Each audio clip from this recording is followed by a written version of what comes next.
Getting a refresher on our to-do list here. Sounds fine? Okay, good. If that changes, let me know, but I appreciate it. Getting people to join the militia. At least temporarily. A lot of fixing things. Turrets. Medical droid, presumably. He had some men lay traps around Khoonda, which I saw and disarmed because I thought the mercs did it. And then I put them back again, to be fair, but I put them back where they were, which was not exactly the most optimized place.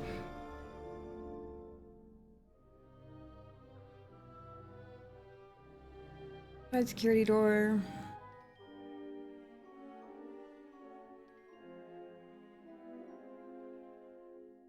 Assault droids.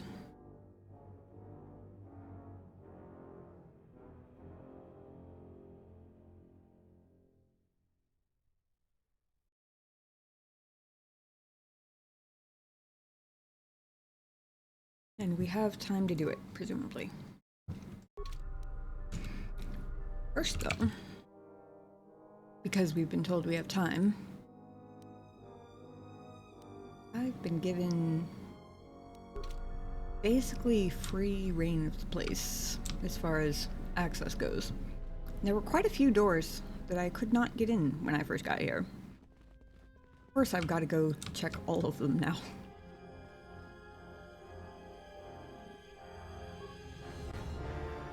Oh, maybe not that one, though. Okay. Now I'm feeling a little silly. There we go. There's one.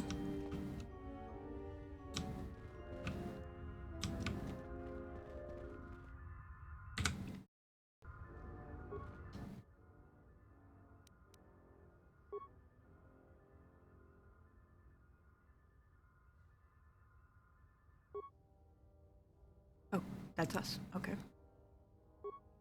Droid status. Inactive. Okay.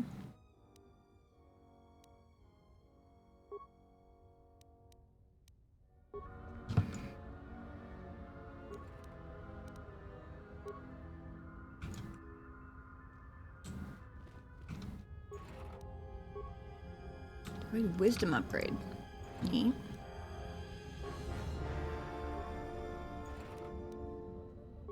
Also works.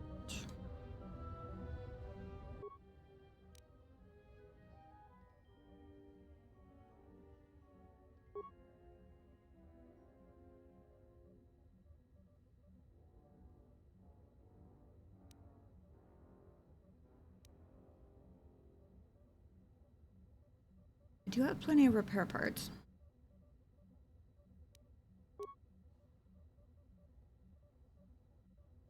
Okay.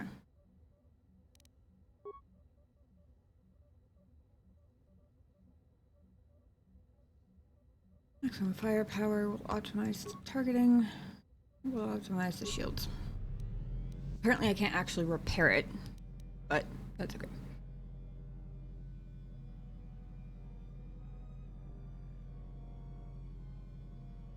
Time in a rhythmic rhyme. Useful if you want a droid to heal your character better. Ah, that makes sense.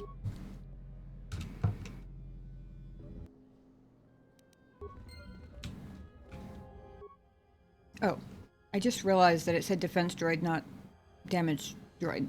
Oh, this is where I got the damage from. Okay, I thought I misread the name completely wrong, but... Ooh. Trying to reactivate this droid, you discovered a Hydra spanner lodged inside of it. The name Akir is printed on the handle of it. Take Akir's Hydra spanner. I'll do the same 3 things for that.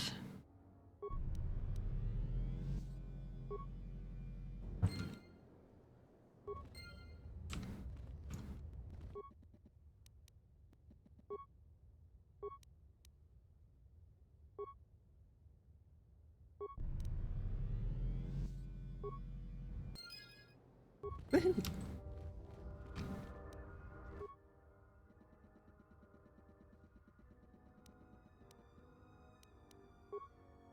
Active, set to defend friendlies, pending alert status.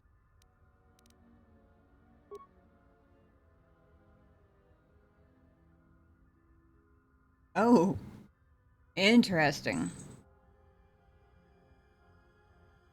I assume this is for if I had taken, what's his name, the mercenary asshole, up on his request to, like, basically help him. Yeah, definitely not doing that.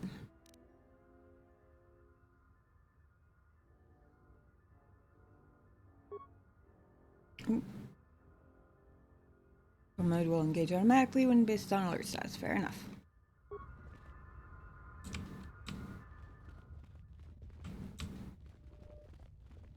See what else we can find in here.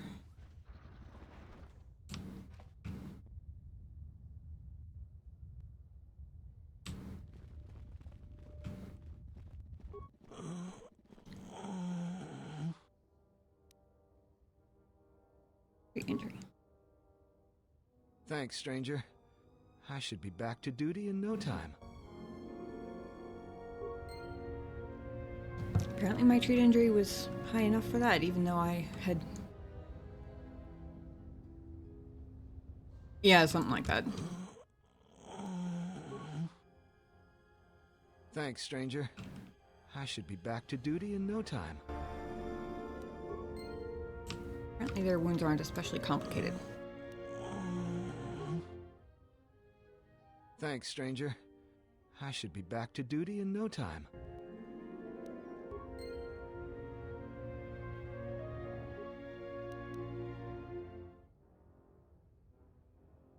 Considerable effort is to repair parts.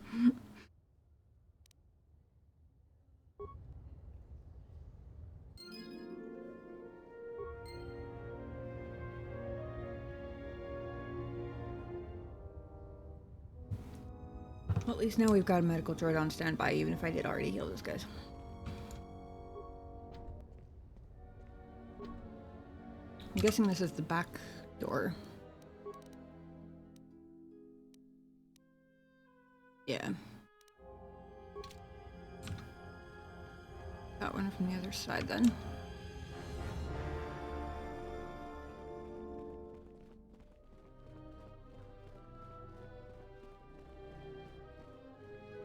Zeron was right about the mercenaries all along.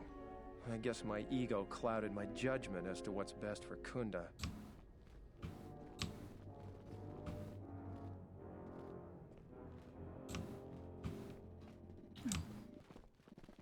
I don't remember having noticed his name before, and for a second I thought it was somebody I knew I hadn't talked to.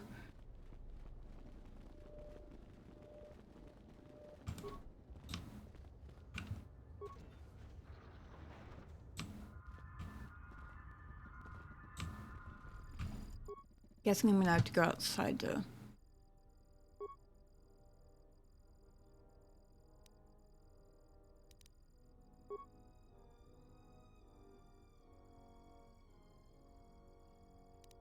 Friendlies and hostiles. Well, we can't have that.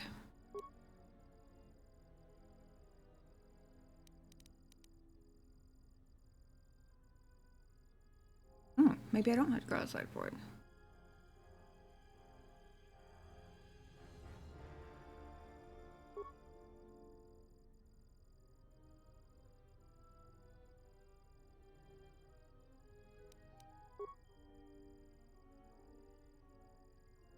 Okay.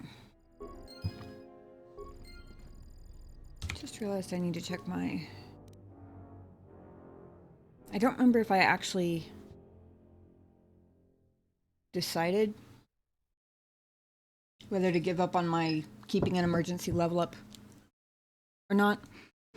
I think I had mostly decided to do that, and then I ran into that fight with the mercenaries last time, and they hit really hard, and I think I second guessed a little bit. If I want to save one for defensive Khoonda, 21. I want to save one emergency level up for defensive Khoonda. I can't level up until 253k.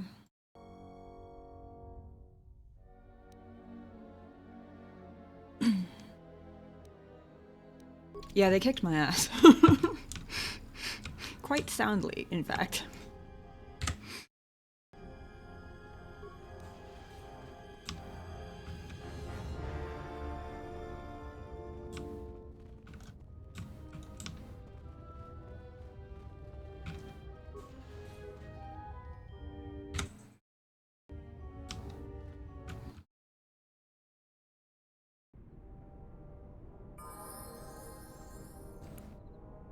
That's where that door comes up.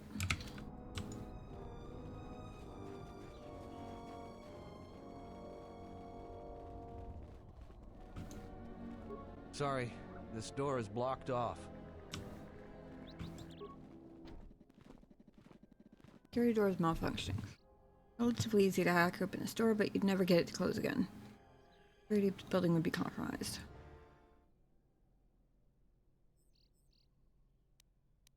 Lock it down. The door is now secure. In fact, it is so secure that nobody will get this door open again for anytime soon. Hey, you know what? That's fine. That works for me.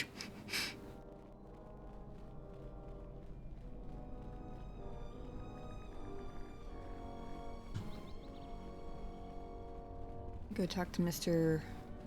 Mechanic Dude. Yay, the back of the building. Oh, okay. I was gonna say, I didn't remember Kier being this guy's name. Is not. But. Oh, fuck. I'm an idiot.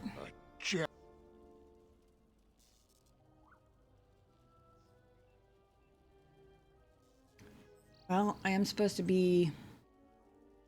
I would have rather let the secret go after I told him I fixed all of his trouble spots. Yeah, oops. I kind of forgot. I had it out for the caves because of the Kinrath. Because there was nobody around to care. But I am supposed to be improving, basically running PR for the Jedi, so to speak, while I'm here. I would have rather tried it after he was already really appreciative of me for doing all of his tasks for him, but... Wait, what do you have against Jedi? Ah, leave me be, Jedi.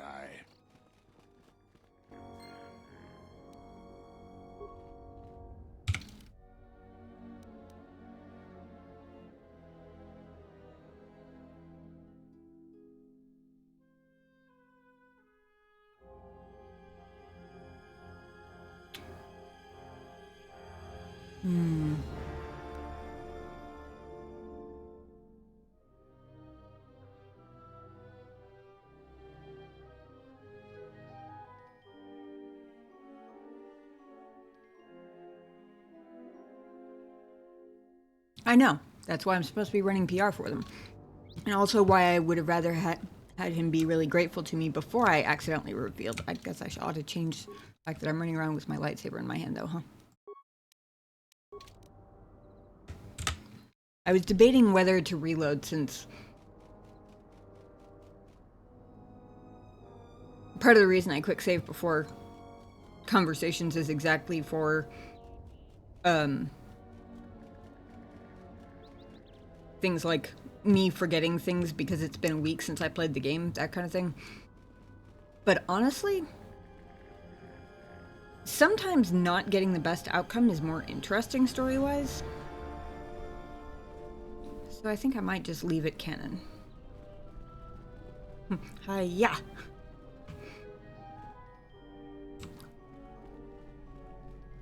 Is it secure? Yeah, okay. Do I just speak again? This is welcome news. I have many things for sale.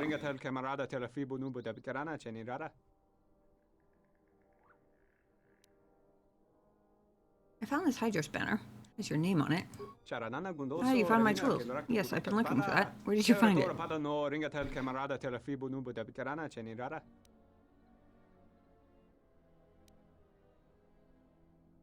Inside of a broken droid. What's your explanation? Ah, I've been caught. Yes, I'm guilty of stripping the droids and selling their parts, but I have good reason.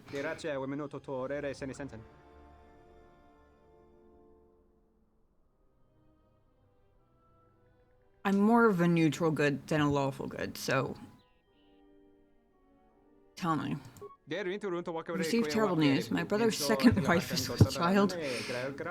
He's become ill and requires... Doctors of Telos will not treat her without full payment up front, but my brother doesn't anyway. Before the moon is turned, I must send my brother enough credits to pay the doctors. Believe me, I'm normally a very honest person, but the situation has made me desperate. Please, you believe me, don't you? Said everyone, hoping to convince you to believe them.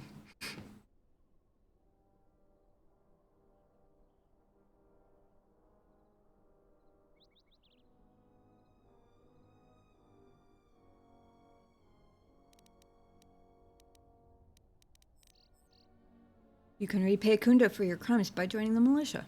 I can hardly refuse, since you are keeping a disgraceful secret from me. Report to Zaran after I've sent credits to my brother. Okay. Well, I fixed the defense droids, which is... and we need militia people, so... seems like a pretty decent trade-off. Since the droids are no longer... are functional again, and... you know...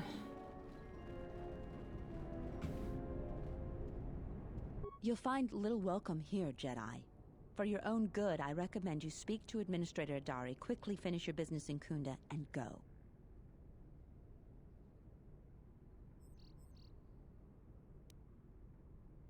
Please answer some of my questions first. I will answer your questions.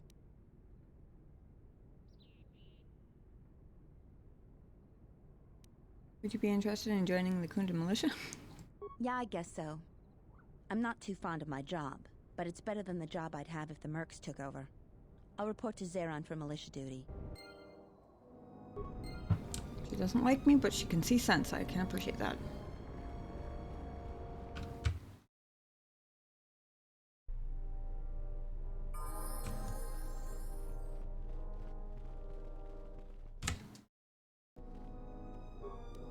Thanks for the help. I plan on going back to the farm shortly.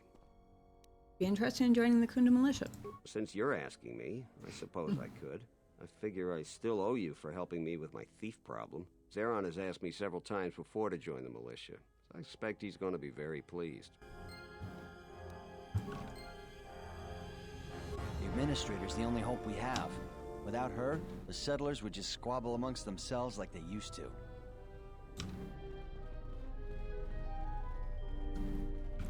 Do you require anything else, Jedi? Soon, all the civilians will be evacuated. So if you have any business with them, I suggest you take care of it. Whenever you are ready to finalize the defenses, talk with Zaran.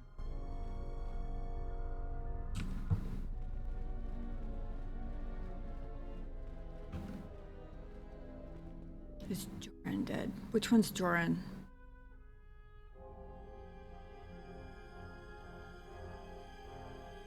The name sounds vaguely familiar, but I'm not placing it at the moment.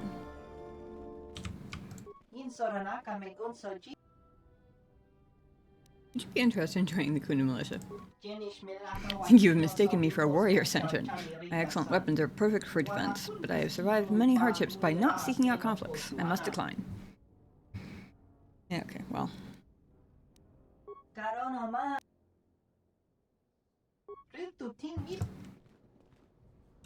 Can't get a yes every time.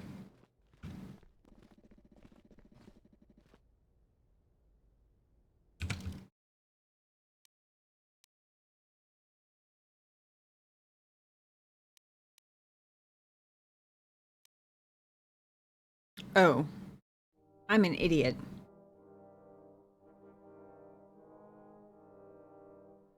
I was supposed to go in the storage room first, wasn't I? Damn it. And then I went and locked everybody out of apparently the only door to get there.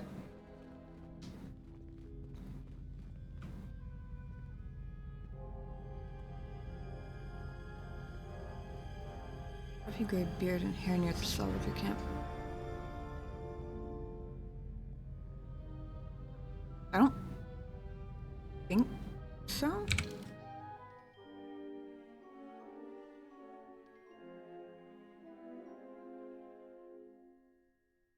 don't think so. That's a good point. Hmm. Accidentally hit the pause. Promptly confused myself.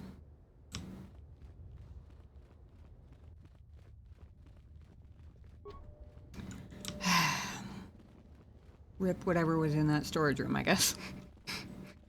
Hopefully it wasn't any priceless loot, because that would be unfortunate.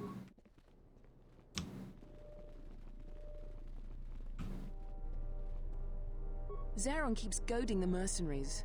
I think he should let the little things slide. He makes things worse for everyone. Salvagers are just thieves and scavengers. I can't wait until the last of them leaves. Welcome back to Khoonda. How can I help you?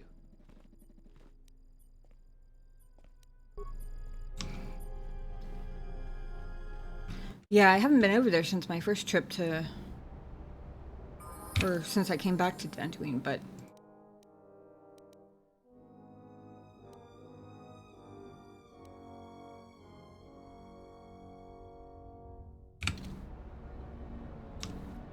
Here's a good idea.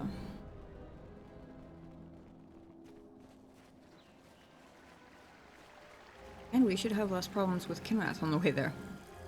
Hopefully.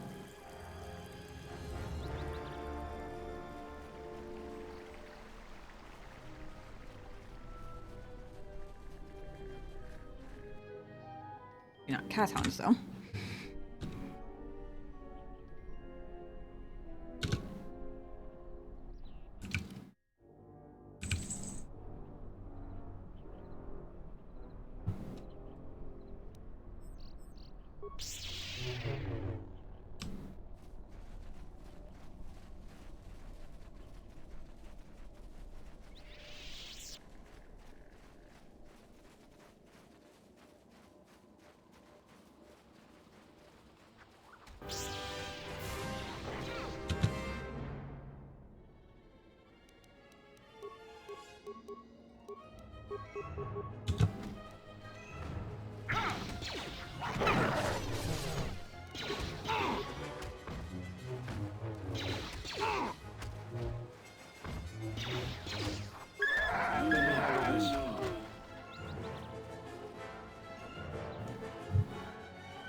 Back again, huh? I don't know what more I can say to you, but it's nice to see you again, regardless. Would you be interested in joining the Khoonda militia? I hadn't even thought of that. I know the militia will take just about anyone. I need the credits and would like working with people who'll actually watch your back. Well, I want to think it through, but I think I might just go to Khoonda and sign up. Thanks for the idea. For what seems like a not particularly compelling opening line, I'm getting a lot of yeses. Jaren says you saved him down there. Next time you should ask for a reward. Ah, the traveler has returned. I hope the Dantooine is providing suitable distraction and entertainment for you. So, what should we talk about? Would you be interested in joining the Khoonda militia? I have no real desire to put myself in harm's way for Dantooine. They haven't exactly made the salvagers' stay here pleasant.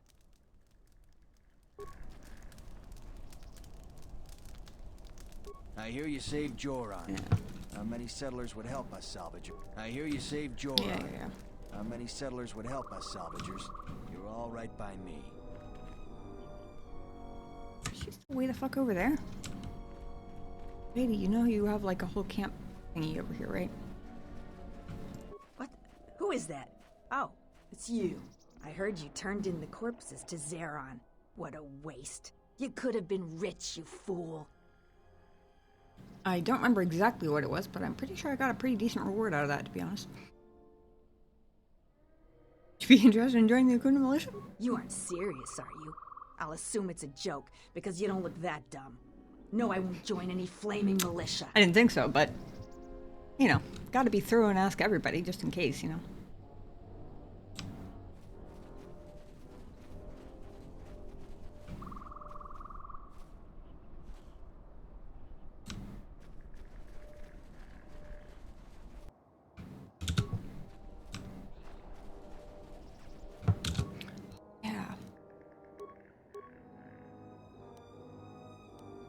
I forgot I had the beast stuff.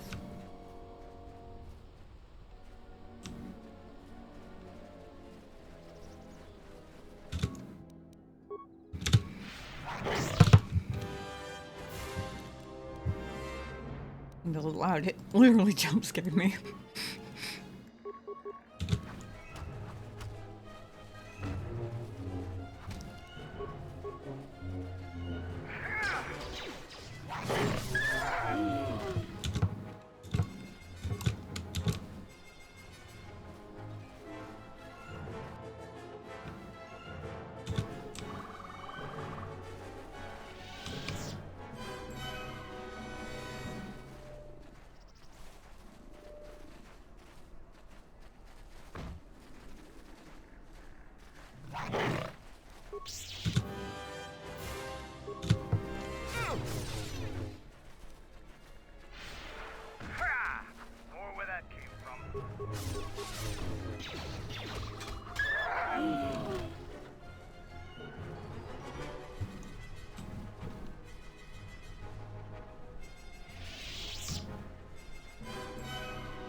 Trying to clear a little more of the map here because I realized we hadn't really explored much at all.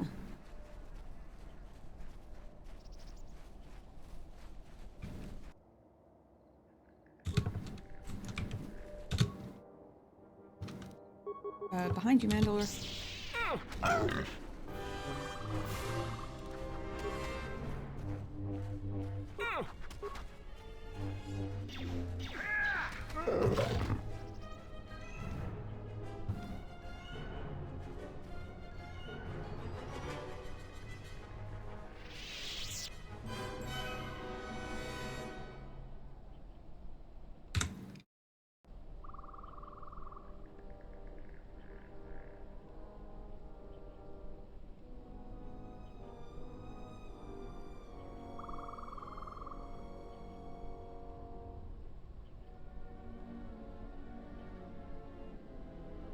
I really want to see what happens if I just walk up to them. Because part of why I'm quick saving is because I'm not, like, this is a dumb decision. It's mostly a curiosity thing then. Smells like another salvager's come to our camp. Vacate, Mudlicker. Don't make me tell you again. Ease off, Nalick. There's better sport than this one. I don't need help to take out a Mudlicker. Yeah, I'm talking to you. Yeah, I don't know where you're getting all these ads, Beskar, because my channel hasn't even run ads yet, so.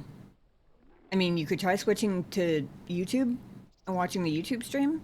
That one shouldn't have any ads at all because I'm not even monetized on YouTube yet. But I don't know where they're coming from because they aren't coming from my Twitch channel. Because it tells me every time ads run on my channel, and they weren't just then, so I don't know what else to tell you. I'm sorry.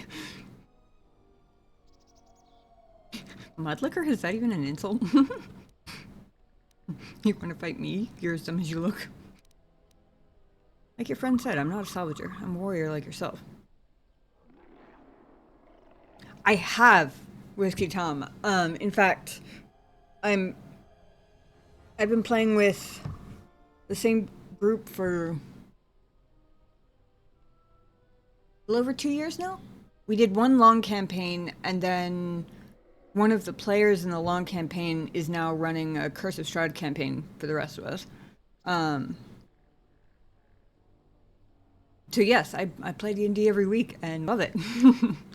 Actually, funny thing is, the first tabletop RPG I ever played was a Star Wars based one. I don't remember like what it was called. It was a separate system. It wasn't like D&D based system, but it was like, you know, similar, just with, I guess, different stats and like skills and stuff. But it was the first one I ever played, but it was back in like 2014, and I had never played a TTRPG before, and I was so lost. I was so very confused. Because I also didn't have any like video game RPG experience really to like draw like mental analogies to figure stuff out, so I was very much just like plunging in the deep end and trying to figure out what the fuck was going on. It was fun though. I believe I played a Twilight mechanic.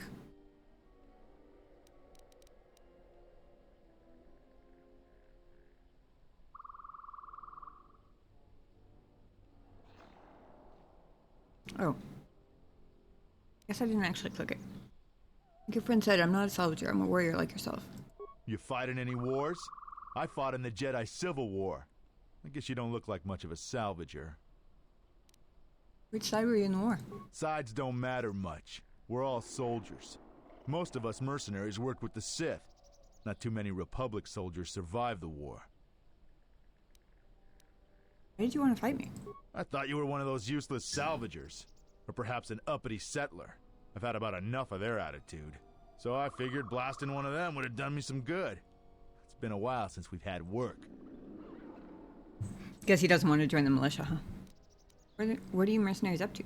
You were a soldier too, so you know I'm not gonna answer you.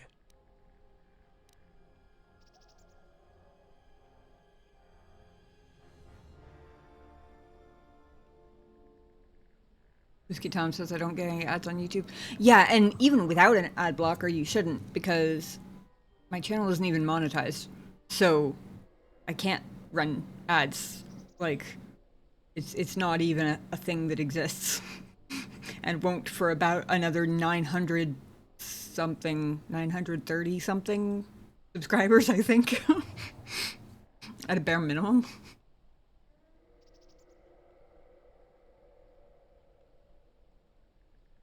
But also, if you do get any just like YouTube ads, they should be far fewer because, like I said, not monetized, and because it's YouTube skippable, which is always nice. It's sort of funny right now because it's very much trade-offs. Like on Twitch, you get the channel point redemptions and the like follower emotes, and you know, if you subscribed and subscriber emotes.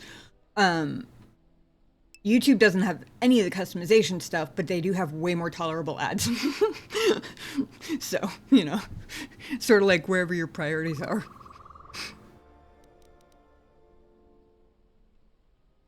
I know it's not my fault because I can look at my thingy and see that it's not my channel doing the ads, but I'm still sorry because ads suck. You want to answer my question? I want to answer your question. Oh, my head. I don't know for sure. I hear rumors.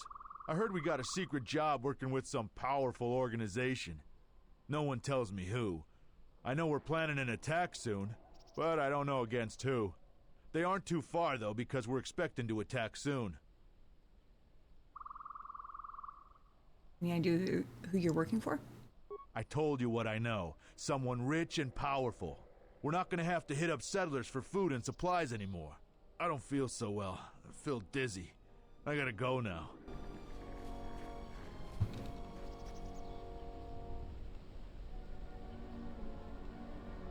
I was honestly expecting to walk over here and be attacked on sight.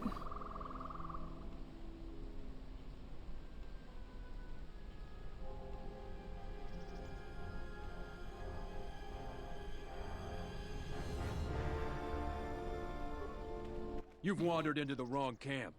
You got the look of a warrior, and we got all the blasters we need. I know how this works. A mercenary or two can easily get work during the dry times as a bounty hunter or bodyguard. There's always odd jobs around. But large mercenary groups have to wait for things to get interesting to make their credits. It can be very lucrative and challenging work if there are battles to be fought. If you're looking for work too, just take a trip spaceward. We don't need any more competition. Got it?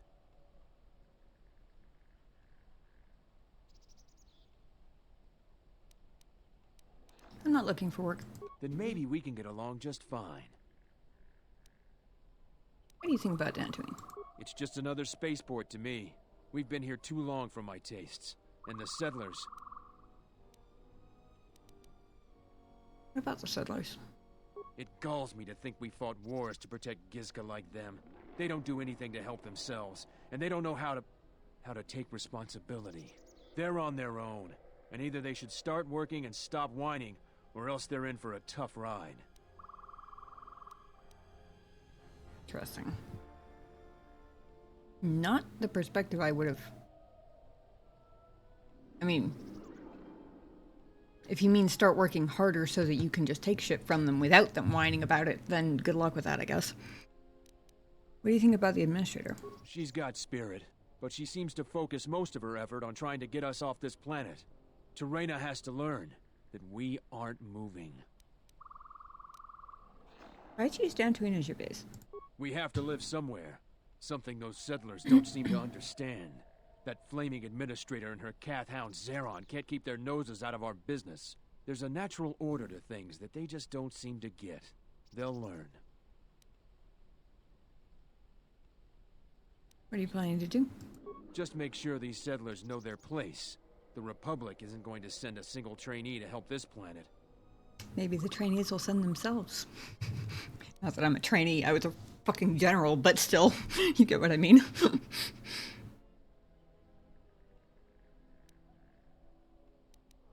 I have time to kill, and talking about Dantooine just irritates me. Tell me about the mercenaries? Most of us are veterans of the Jedi Civil War. Some even fought in the Mandalorian Wars.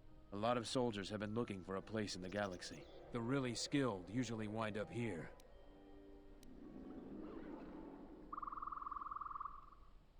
Who's your leader? A Sentient by the name of Azkul. What's Azkul? He was an elite trooper for Malak during the Jedi Civil War. He knows how to wage war. Why haven't you been able to line up a job? We had a contract with the Republic, doing some work in the Outer Rim. But they scaled back, and we were some of the casualties. Now the Republic isn't hiring anymore. I hear they have no credits. So what do you do when you're between jobs? We find ways to divert ourselves. A lot of us find odd jobs. There are many more mercs around than what you see on Dantooine. We're spread out. Out of the corner of my eye, I just saw the cat jump scare himself on something that wasn't even there. I'm so confused what he's doing right now.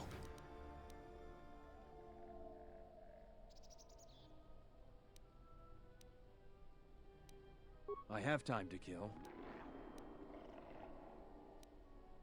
Heard you've been making trouble for the settlers. What if we do? They're practically begging to be pushed around. You've seen them, right? They're weak.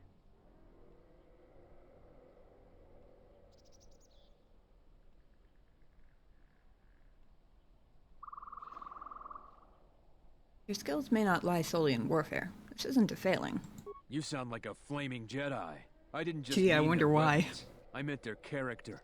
They're very quick to blame everyone but themselves for their problems. So the galaxy has dealt them a bad hand. They should ante up and get back in the game. The administrator is different. Whiskey Tom says my cat Smudge will spook himself with his own tail. That's really funny. Ghost wrestles his sometimes. Like, he'll chase it and he'll pin it down and he'll lick it. Like, don't you dare get away from me. Smudge is a cute name. Most of us are veterans. Yeah, I really. know. I thought there was one other... Oh, it was the can we talk about something else? Never mind.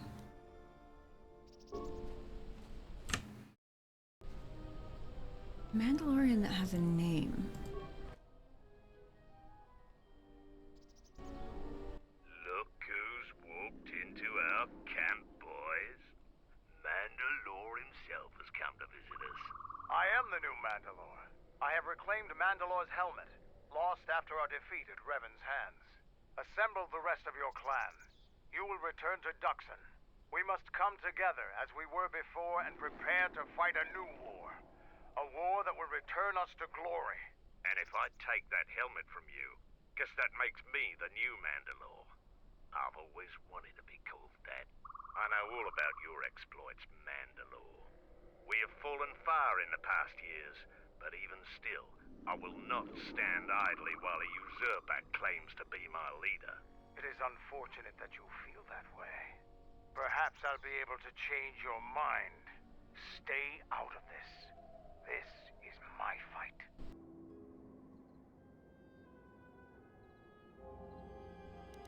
Okay.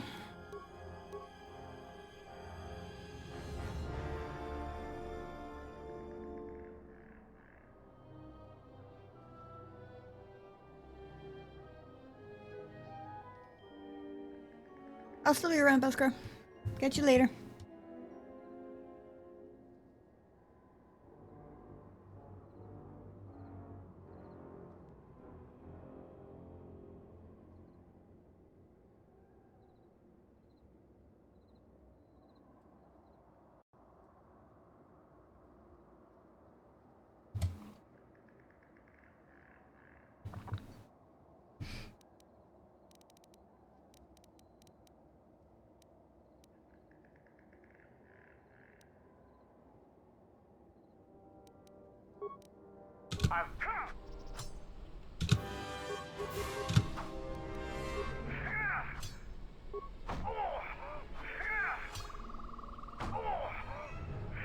Mandalore was more than suited for this combat, it would seem.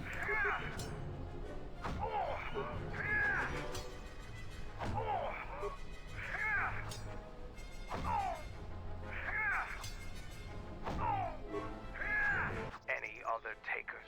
No, Mandalore. We will follow you. Good. I have no desire to spill any more Mandalorian blood today. Gather your clan and return to Duxon. You have seen the last of your mercenary days. Yes, Mandalore.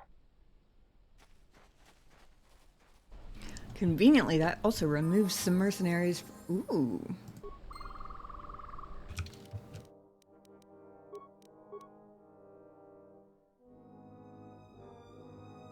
I don't know whether, because I know who Mandalore is, and I knew where his light side, dark side alignment was in the last game.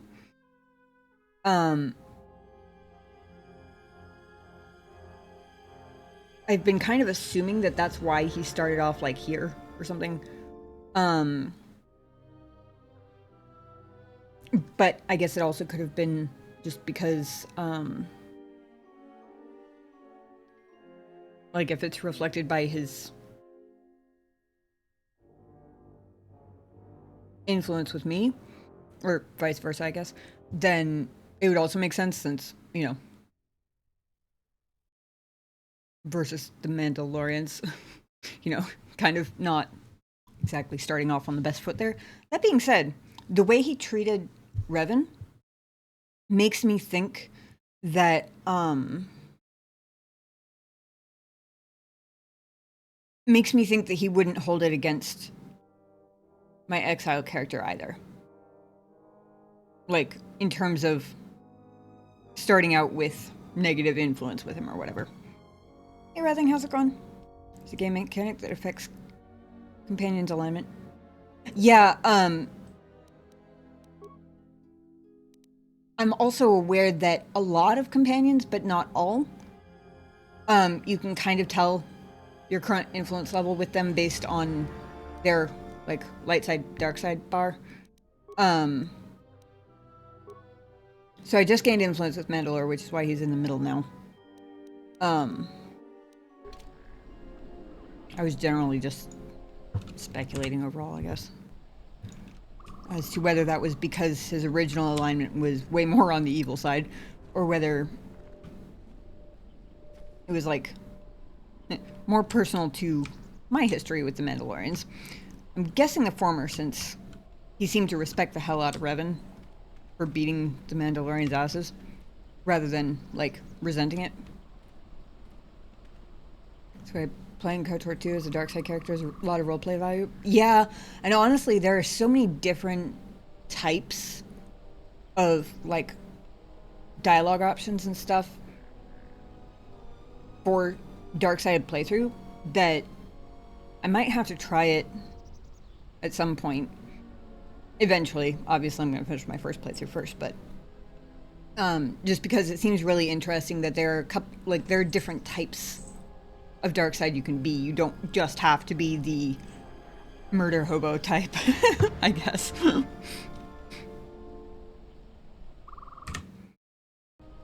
That's 3 less Mandalorians that the town will have to fight, at least.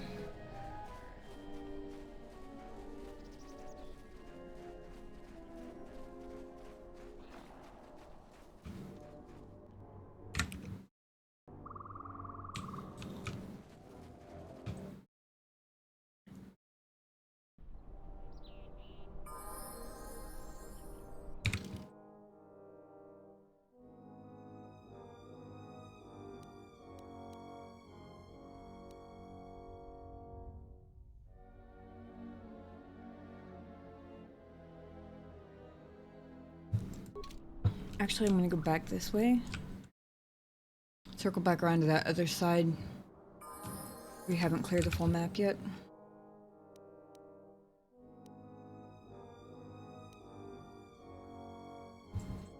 Also up here, although I don't think there was really much of anything up there.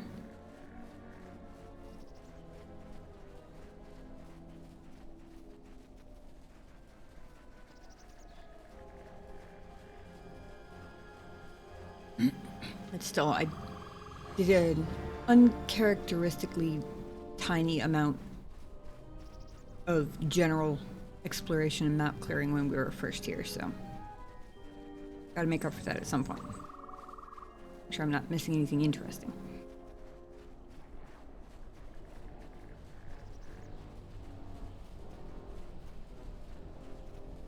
I know if dark side points to make interesting character choices in both games. Yeah.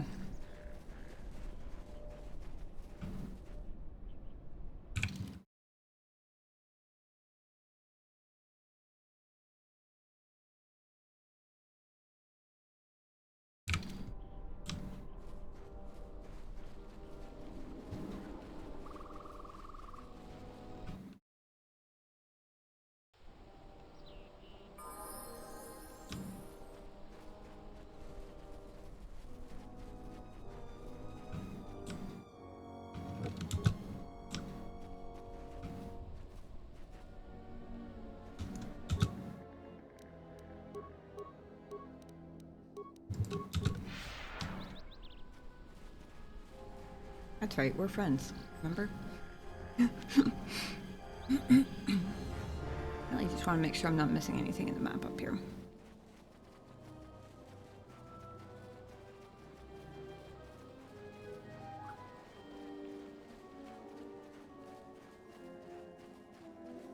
Nope.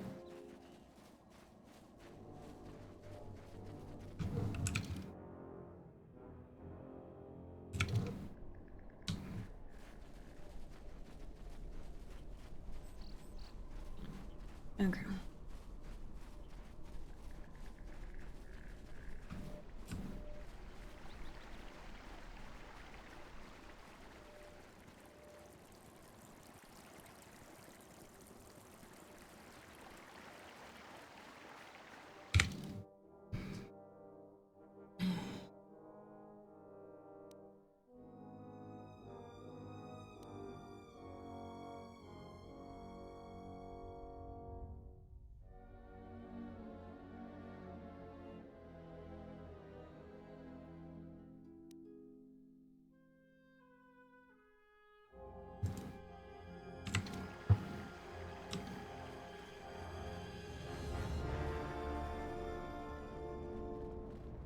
Go check in with, Jaren? That's his name, right? Militia boss dude.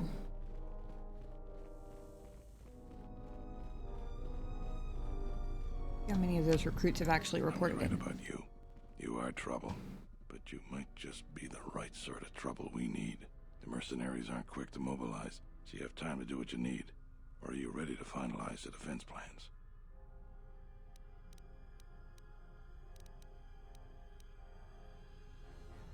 Found some things around Khoonda to help with its defense. That's good to hear. Fill me in on the details when you're ready to finalize our battle plans. We could use people handy with a blast. We also got a lot of things that could use fixing. It isn't glamorous, but that type of work sometimes makes a load of difference. Just look around. Plenty to be done. Off the top of the 3 turrets outside Khoonda are on the plane. The men who were wounded by the turrets are got them, and the droid. But I've had some men lay traps around Khoonda, but nobody here really That's specializes what I in still need to do. demolitions. I'm sure there's some gaps that could be filled. The side security door to Khoonda has been malfunctioning as long as I've been here. It may be best to just seal it off, lock down so nobody gets earlier through. than I should have. We got some broken assault droids that have been collecting dust for the last 5 years. If they were working, it would help a lot with interior defense. Is If I that had too? it my way, I'd recruit any citizen of Khoonda that can hold a blaster. But it's hard to convince peaceful farmers to fight. When you're ready, come back and There might.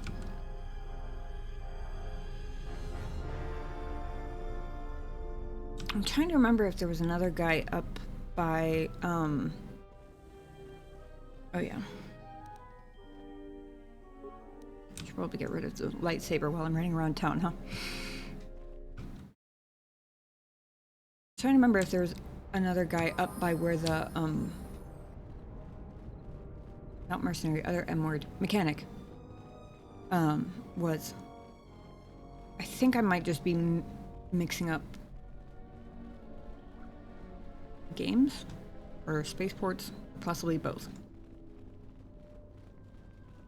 I don't suppose the protocol droid can fight. Oh, there was. Okay, I did not imagine the Authorian.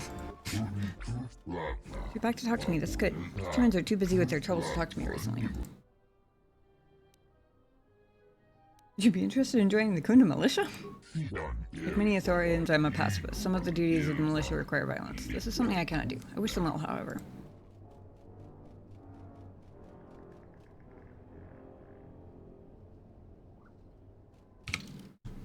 I didn't actually have a quest for his Pazak games, but I do remember him promising me something cool sounding.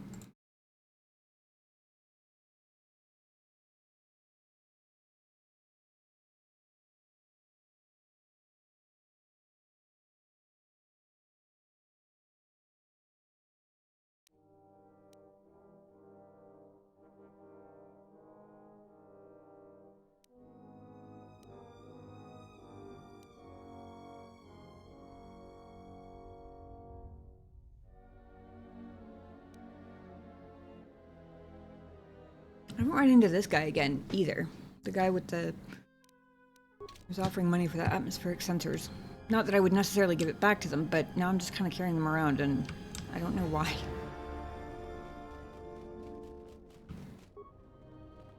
Greetings, Jedi. May I be of any further service to you? If you will excuse me, Really fucked it up by accidentally running up to the mechanic guy with my lightsaber in my hand. That was so dumb.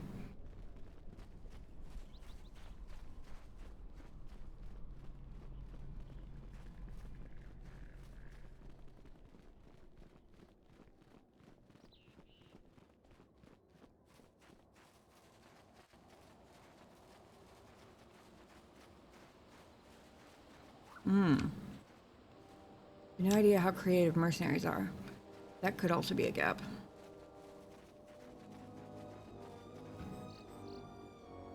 I don't know how many of different kinds of mines I have off the top of my head, so start in the middle.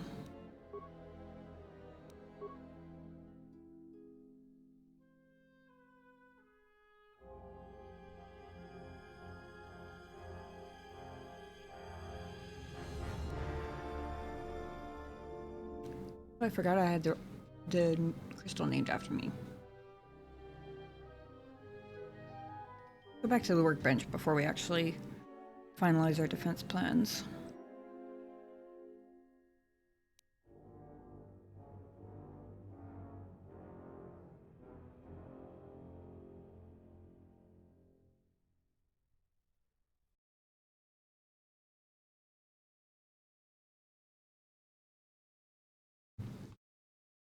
Okay, I have one of a lot of different stuff.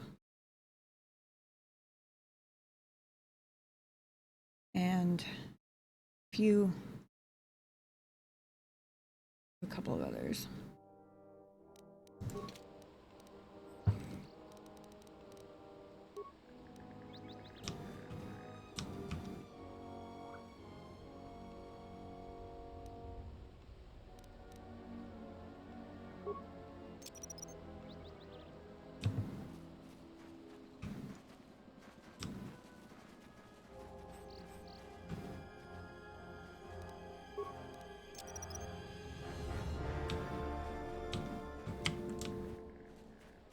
No idea how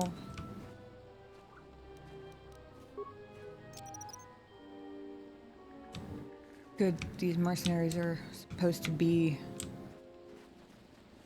at going around these gaps, but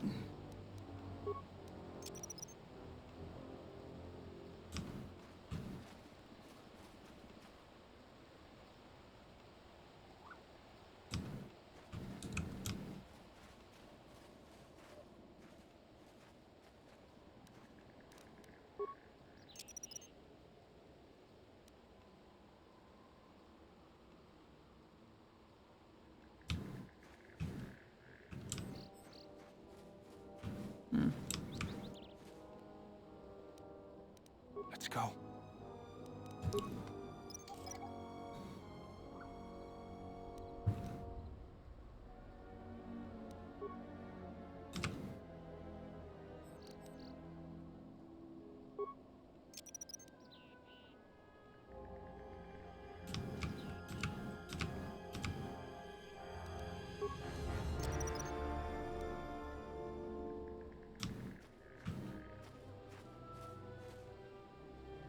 Yeah?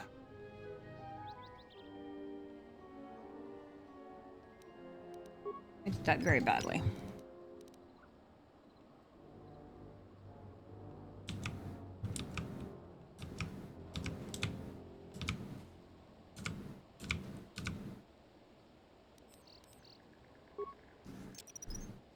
Set and activated.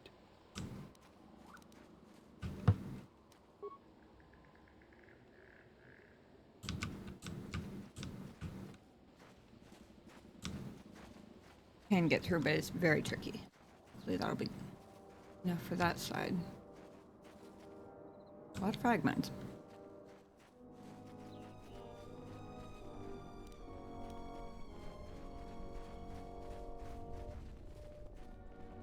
Remembered I can go in the back door now, I think. Shorter than going in front, if I remember correctly, where it's going to dump me. Oh, nope, apparently not. That's fine, probably more secure that way anyway.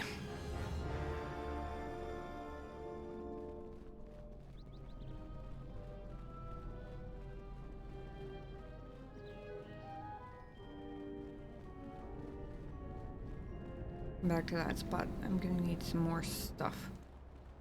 I also don't want to forget the lightsaber crystal.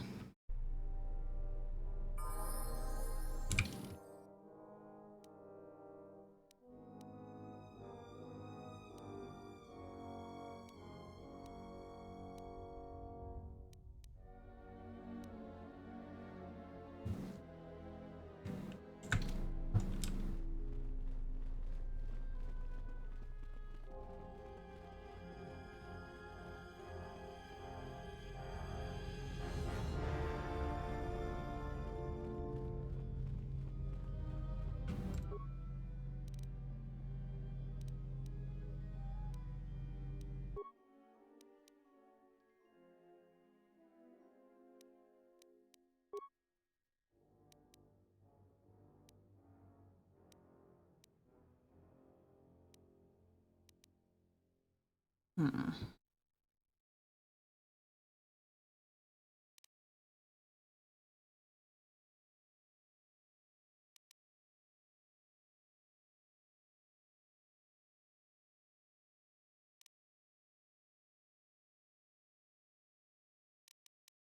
Hang on.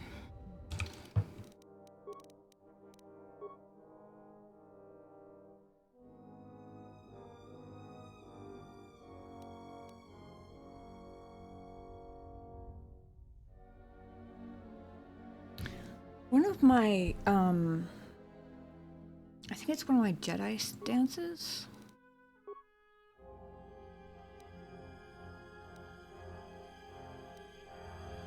Reduces weapon threat range by 1. I wonder what happens if my weapon threat range is already like the base 20. Does it make it impossible to do a crit? Or does it just keep it at 20?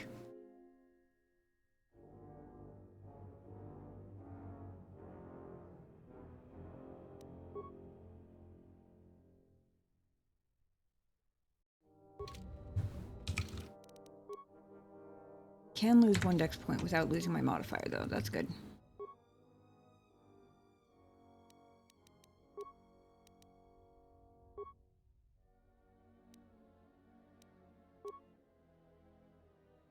Ooh! Holy shit.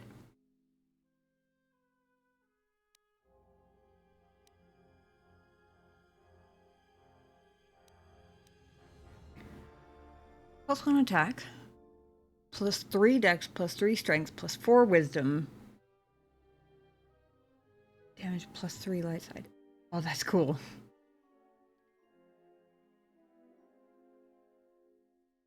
Ah, +6 versus dark side, +3 versus light side. Interesting. That is so cool.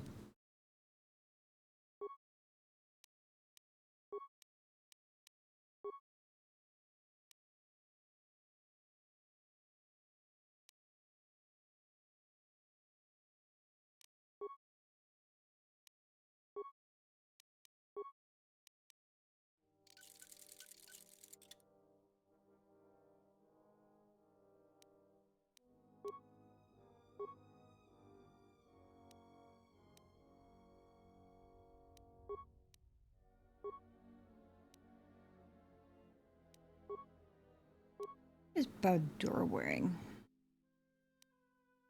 think that's what Baldur is. He's remarkably squishy for a guy in medium armor, so I need to give him the things first since my upgrades are limited at the moment.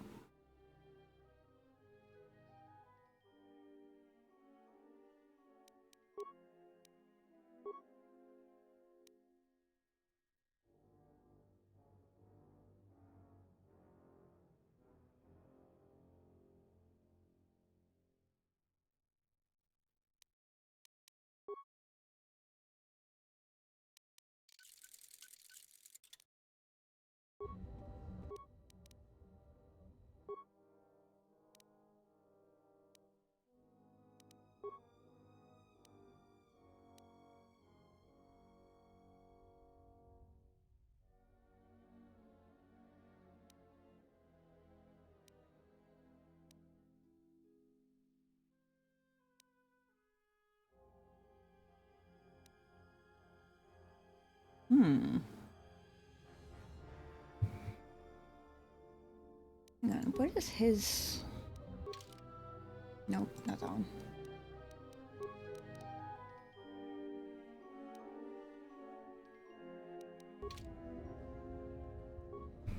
You make your own upgrades.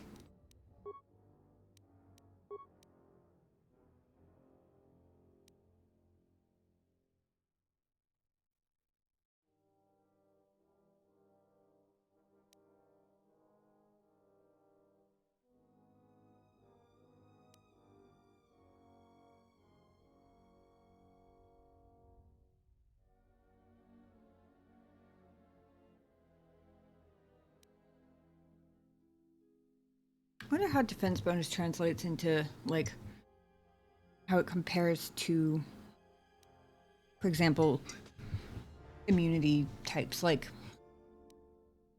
a +3 defense bonus. Like, how does that stack up against physical damage specifically compared to, like, having 20% immunity versus all 3 physical types or whatever? Oh, yeah, of course.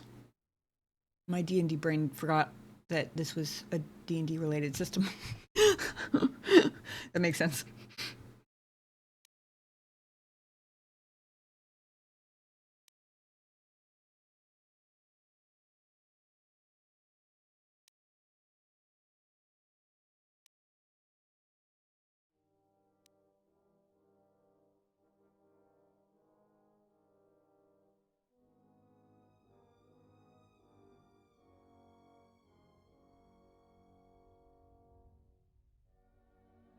Interesting. So then does this mean that it applies +4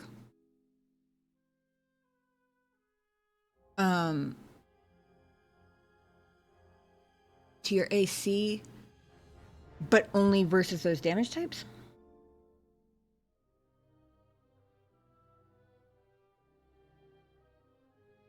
Yeah, the only thing I'm really missing on my lightsaber is a decent emitter. But I end up spending a surprising amount of time keeping Baldor alive. So I figured my next priority would be getting him less squishy. Don't tend to use those for enough.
Fire restore. Oh, that does sound good.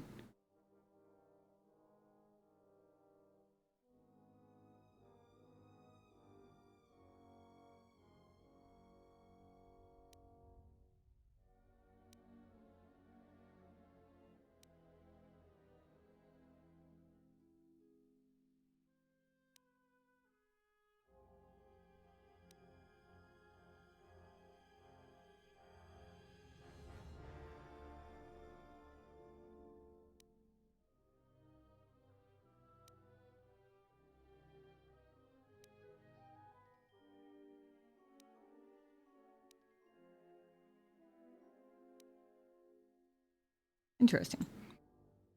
These two both do the exact same thing in terms of stats, but you get 10 additional components for the Dark Jedi one. Yeah, this is Baldor because I realized that he had a way higher demolitions than me. I wasn't sure whether it would count it with him just in the party, but since it obviously wasn't, I'm just going to use him to do the things now.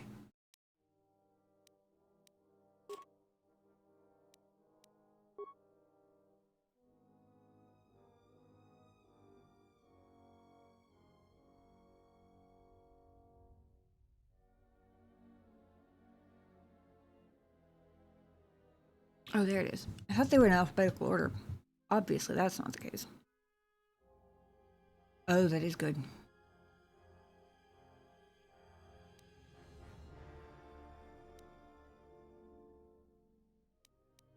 And surprisingly cheap. Wait a second. No, I need somebody different for that one. Because I can actually create a higher level one, just not with him.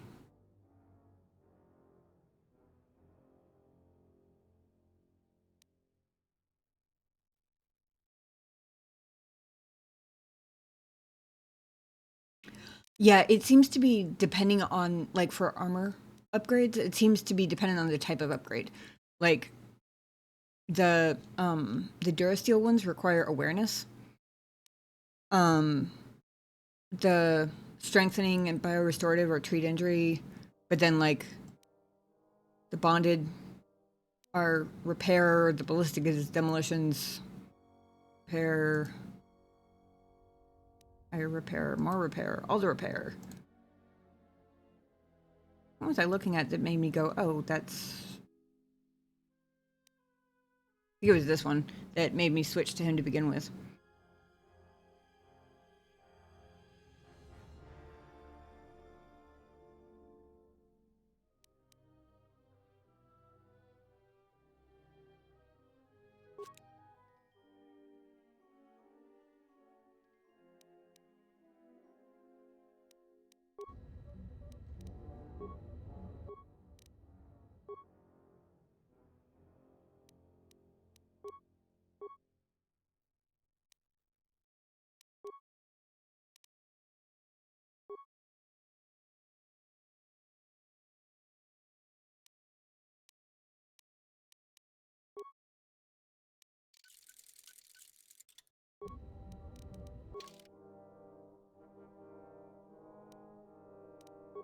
One moment, Mandalore. I'll be back in a second. What do I need? I need visas, I think. My life is yours. Yeah, she's the one with the really high injury.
Thank you, visas.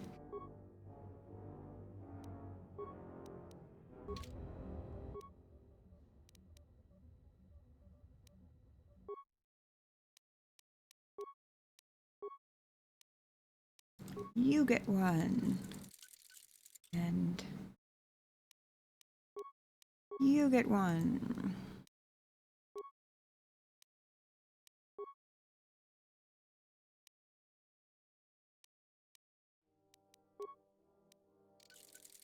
And I get one.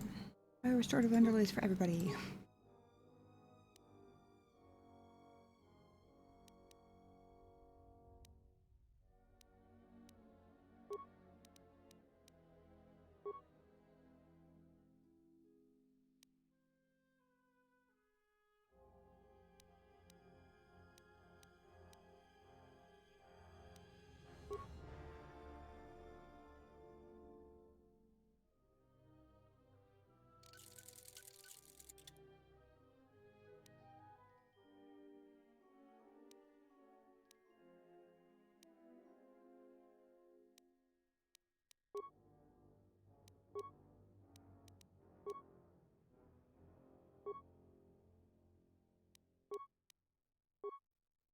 This is why I haven't sold any of these vibro blades or vibro swords yet, because I couldn't remember which ones had upgrades on them.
Oh shoot, I forgot they both had Rick blades.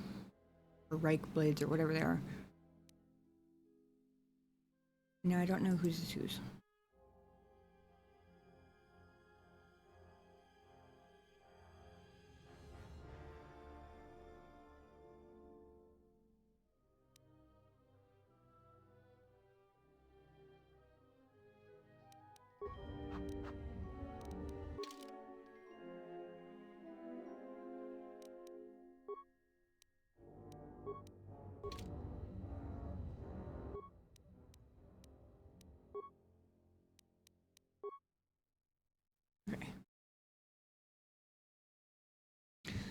Oh, this one is Mandalorian.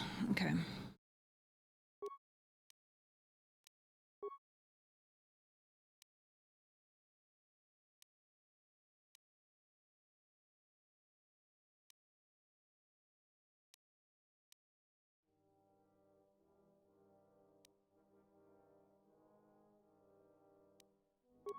I guess that's why I had that one on him. That makes way more sense for him, to be honest.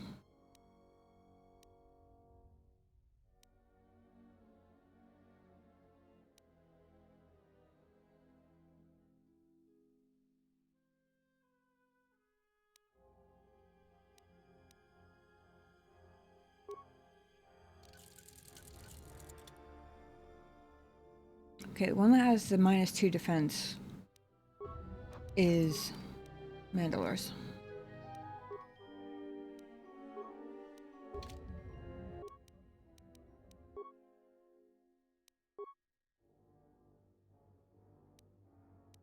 This one is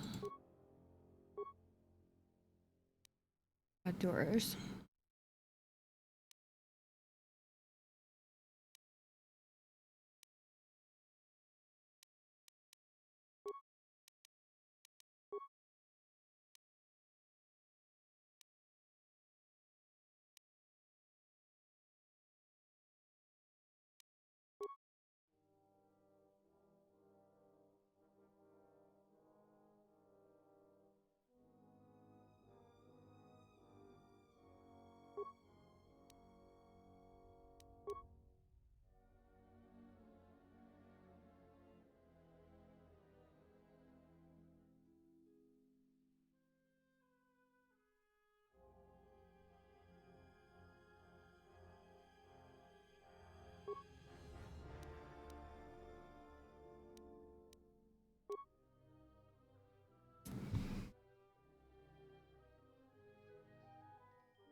Okay, and then was there?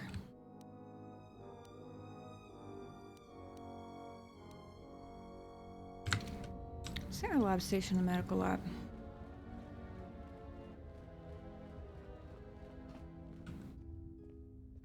Aha.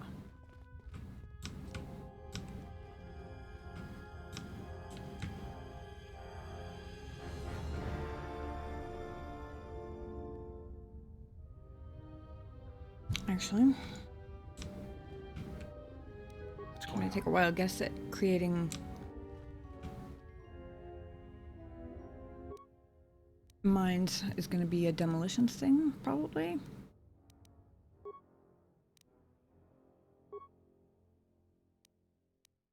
Definitely.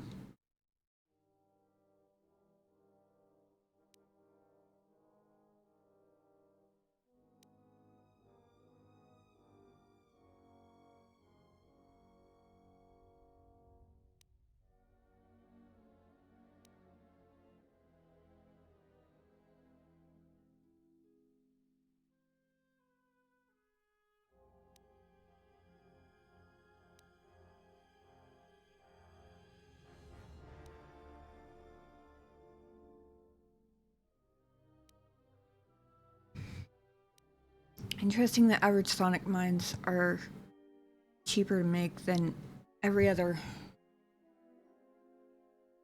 Average level mine.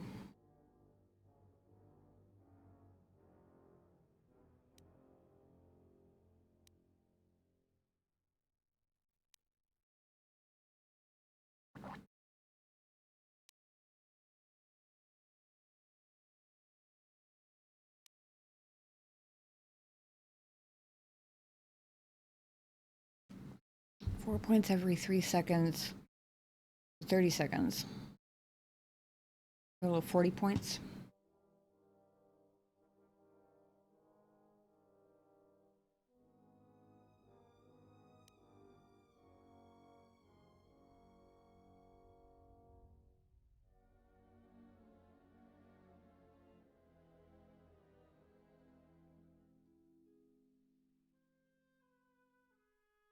If I'm not mistaken, all 3 turrets are on the side of the building where I haven't placed mines yet. Aren't they? If I'm remembering that correctly, then stunning people and slowing them down in that area could be very, very useful. Whereas the back of the building, straight damage is probably going to be more useful if there aren't turrets to pick them off while they're, you know, staggering around, dazed and confused.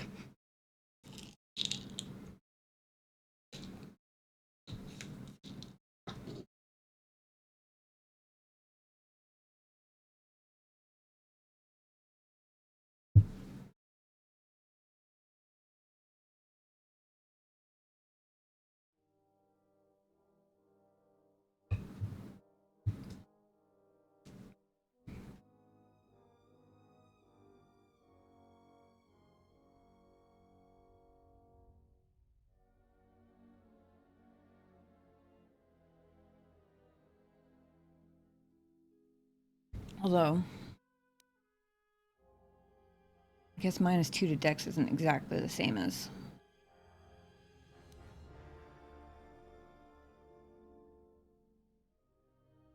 Hmm.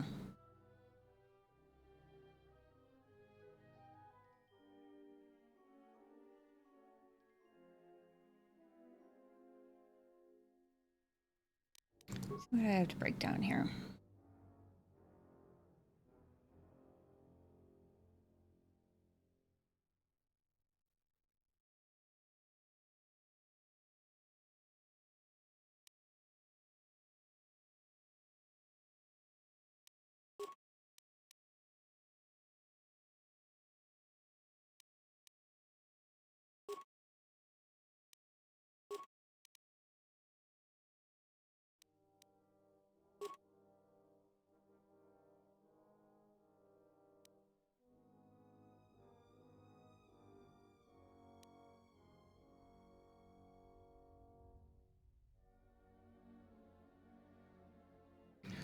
I break down one of these just because the people who are using ranged weapons pretty much already have these.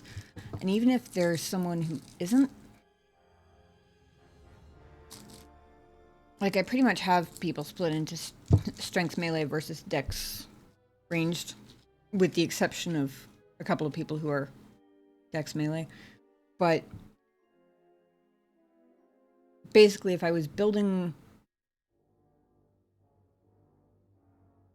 someone's stats out like that,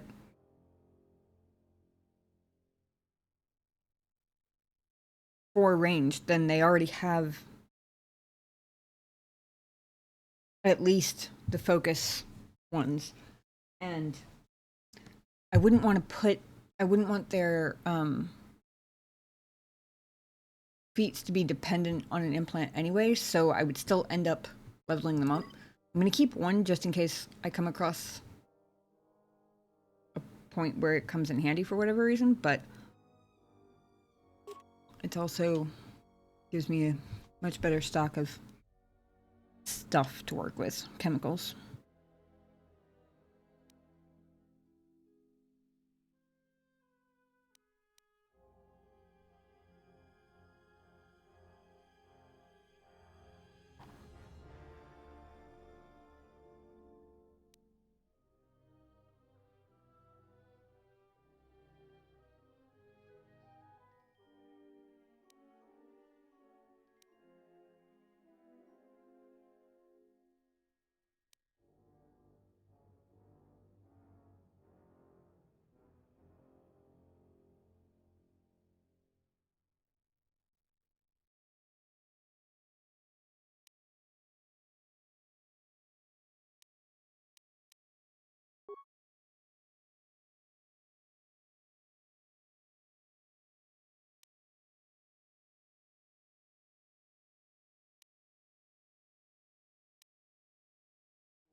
Finding out basically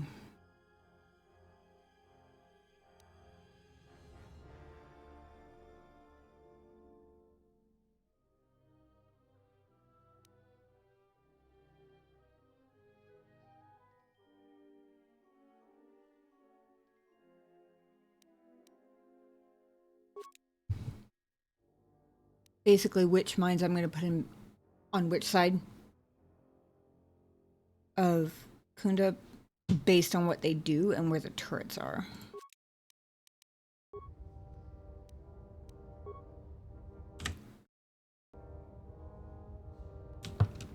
Oh, we just gotta go verify if I'm even remembering the turrets correctly. Oops, that's the wrong way. I knew that.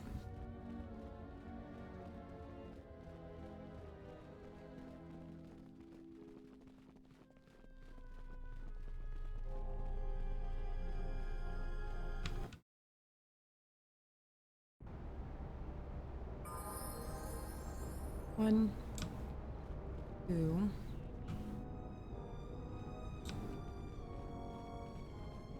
Is there one around the other side?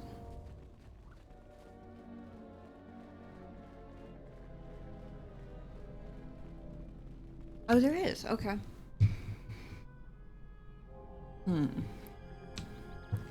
Also a narrower choke point.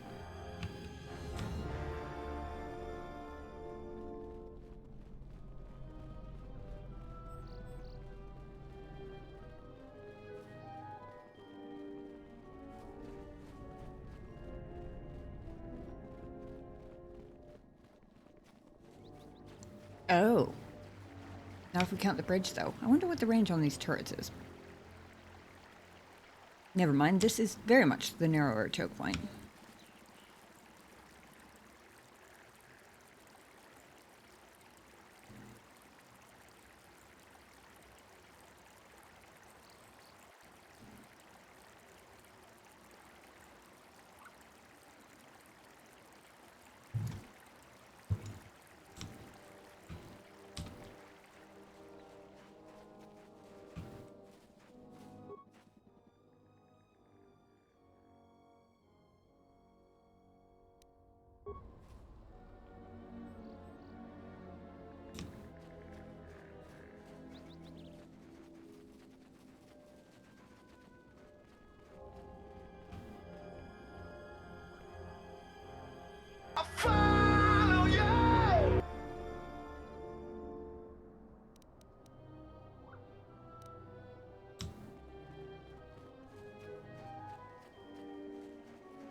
I'll put a flash mine here.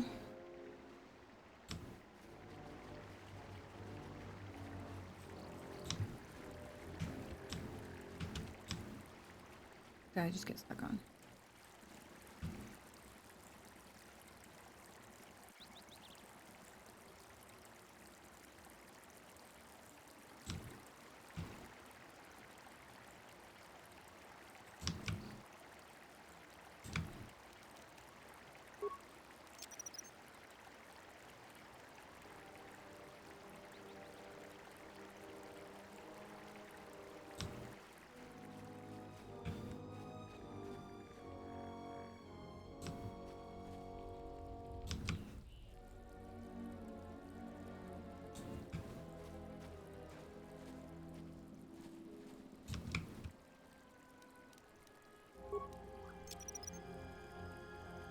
Flash mine here. Hopefully those will be well placed to stun people and hold them in place long enough for the turrets to get them. I want to keep the gas mines further back.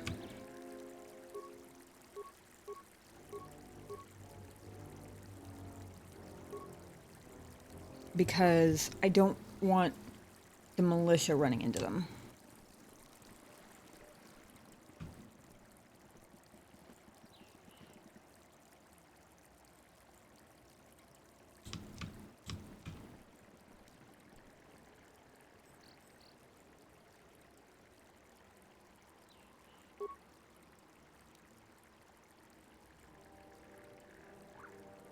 Hey, Ben Moreno, thank you for the YouTube subscription. don't know why I didn't... It might pop up on stream in a second. It is supposed to. I do have it set up. No? Oh, I wonder if I don't have high enough demolition to even set that. I bet he does, though.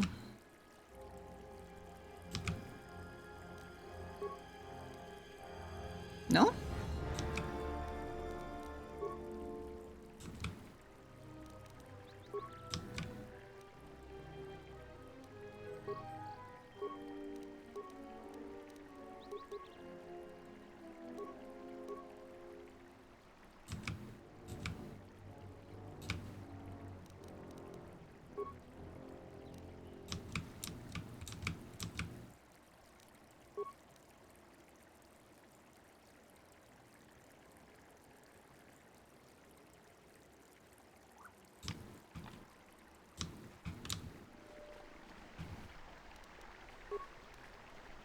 Interesting. Maybe they disabled my ability to set it on this side of the bridge entirely? I am confused.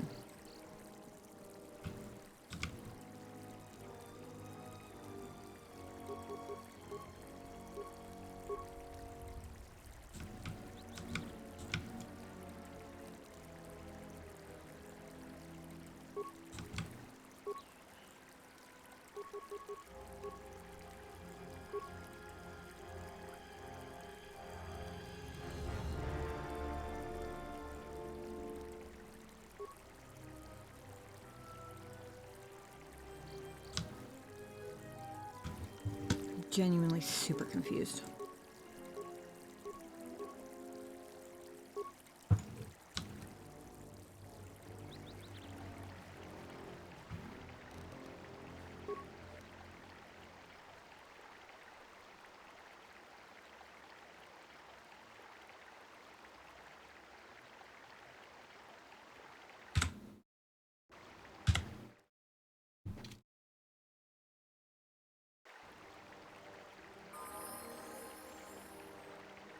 Yeah, I was just wondering about that.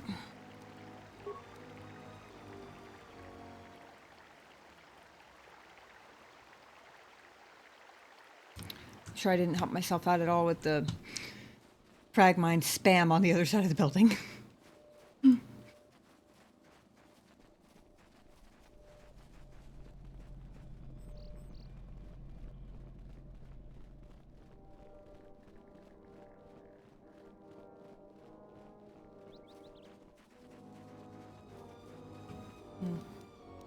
Let's go.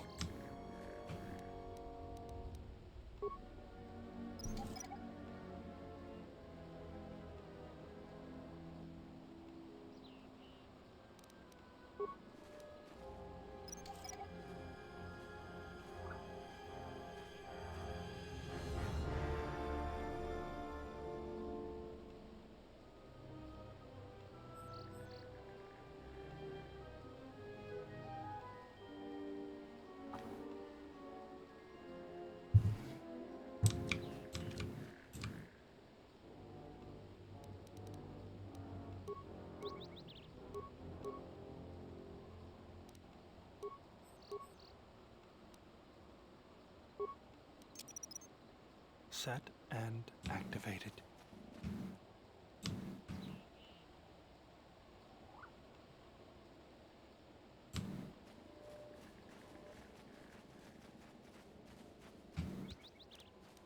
Now that I know that.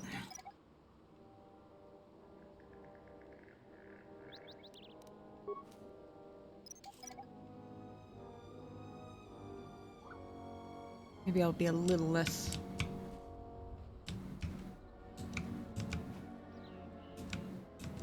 thorough. My Set and activated. Placement.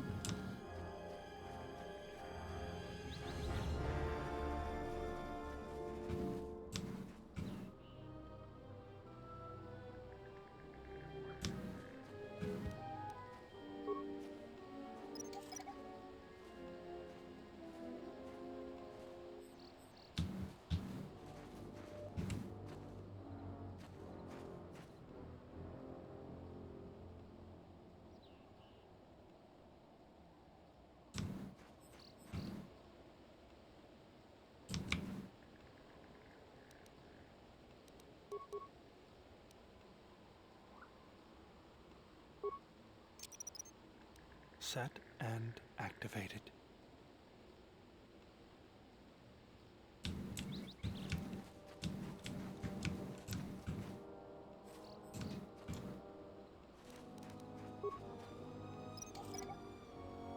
I wonder if I shot myself in the foot by accidentally placing these the first time. I wonder if it counted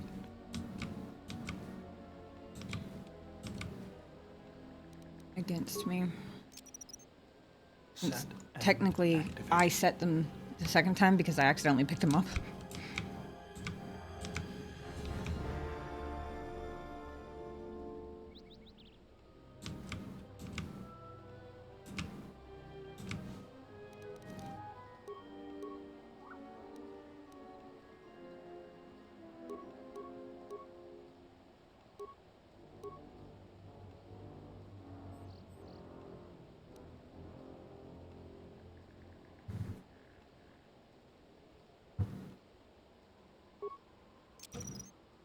Set and activated.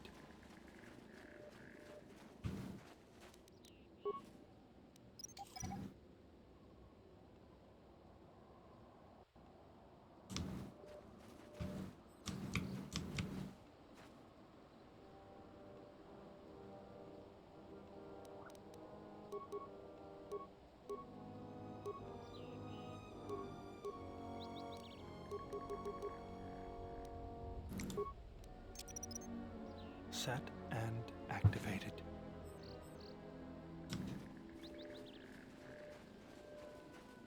We gotta do the trick.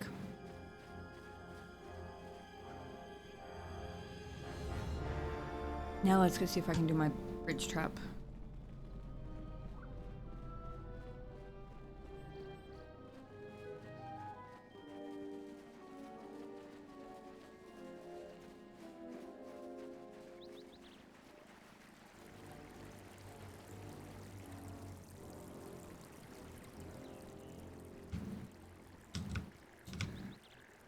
Really is a beautiful choke point right here.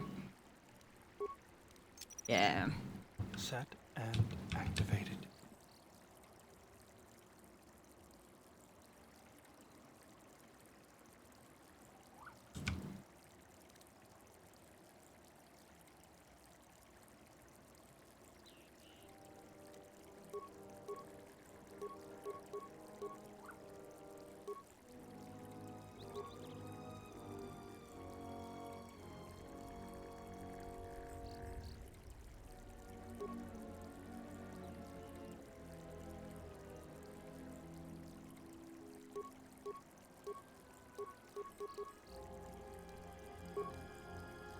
Oh.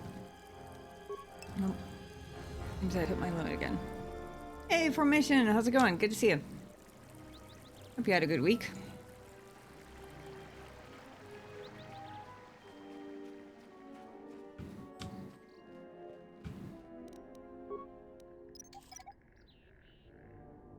Lots of me opening doors and a couple of fuck-ups. I accidentally ran up to the mechanic with my lightsaber out. Didn't even get a chance to ask him if he wanted to join the militia because he ran off yelling. I'm kind of just cope hoping that by the time he has a chance to tell everybody, oh my god, it's a Jedi, I will have proven myself the hero of the town in fending off the mercenaries. And hopefully that'll be good enough for them. I'm currently resetting their minds because I discovered the hard way that apparently there is, in fact, a limit. Wait. Oh no.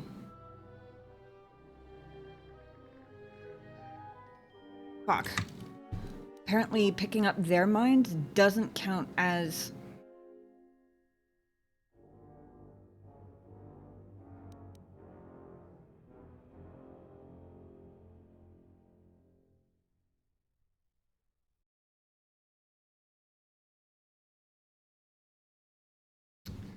Apparently picking up their mines doesn't count as decreasing the number that are placed, but if I'm at the max, then I can't place theirs back down again. That is annoying.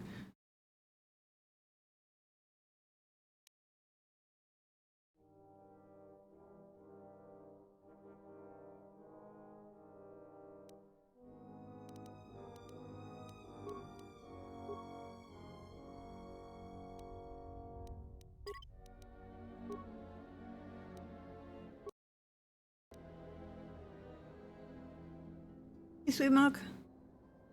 Tom says if you hit a dull spot, I'd love to hear more about your Stride campaign. Sure. I would love to share.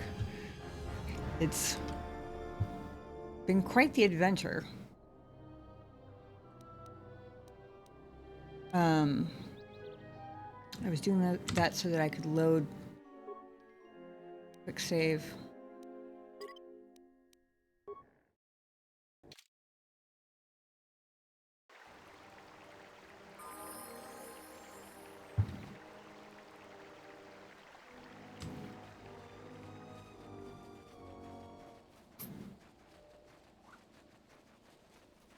Information says he probably wishes he was from Boreon's planet. So shit all like Tatooine. Yeah, probably. Okay, so it was before we did clean up over here. Because I spammed the shit out of a bunch of average frag mines before I realized that there was a limit. Let's go.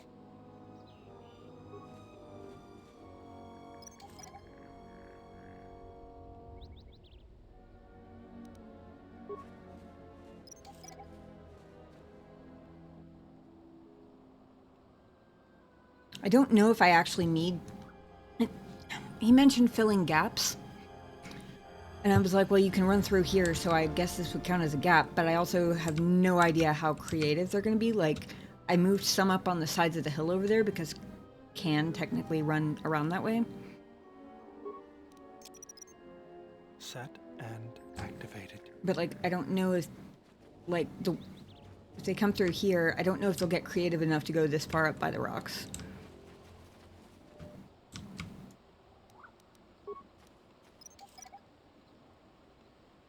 Or, like, that far up.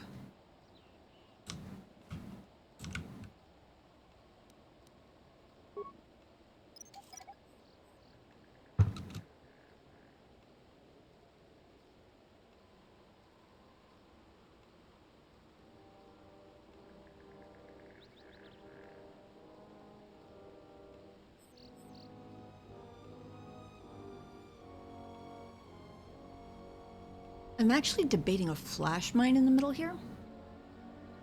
Because given the limit on the number of mines I can place,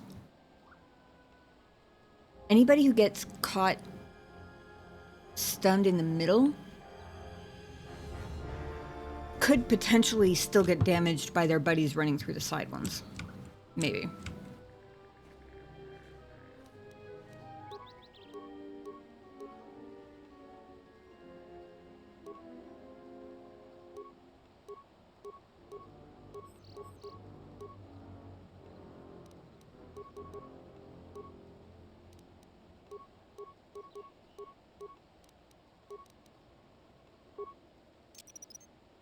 Set and activated.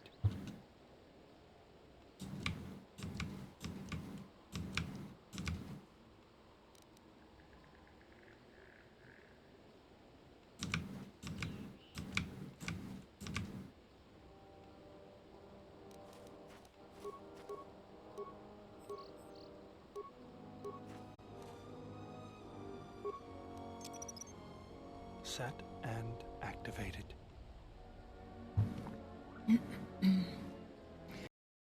So we ended up with a really funny assortment of characters for our Curse of Strahd campaign.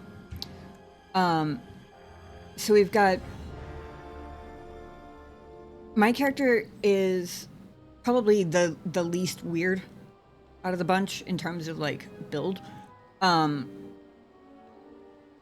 playing a paladin. He does have a homebrew subclass, but pretty standard for a paladin, you know, strength, charisma, constitution, roughly in that order. I think strength and charisma are actually the same now, but then the other party members are a gnome druid with a 1-level dip into rogue, who is the only non-charisma member of the entire party. Also, the only, like, I have a +2 in wisdom technically, but the only, like, wisdom strong character, you know? I hope I didn't place too many back there.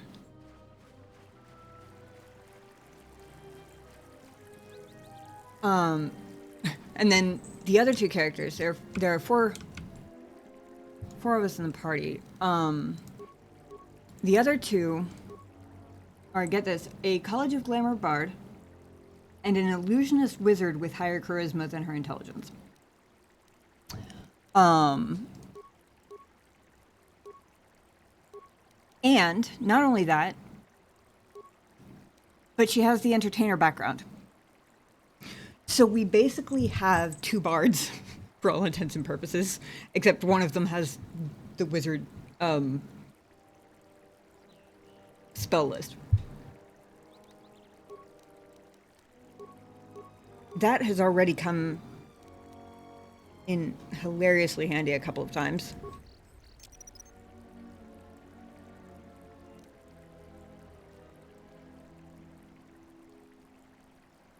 Like, for example, we're still in Vallaki.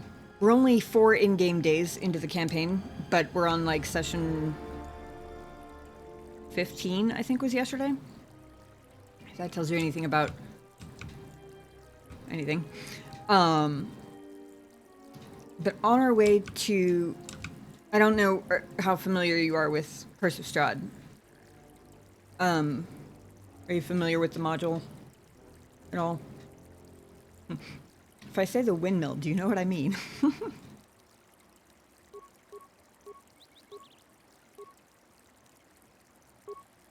Ah, damn.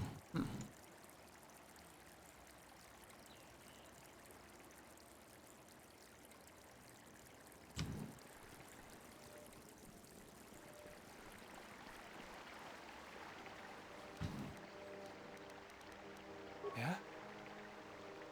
Ah, you read it but not played it. Gotcha.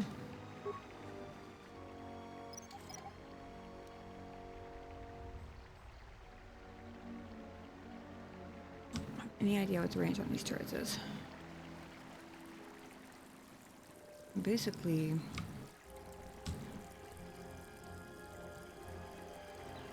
put the ring this way. I want the flash mine here.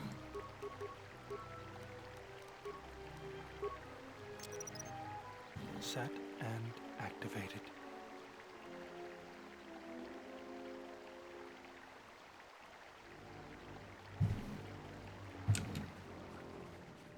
So, spoiler alert.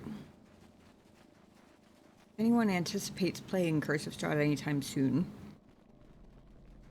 it's fairly early module spoilers, but still, just so you know.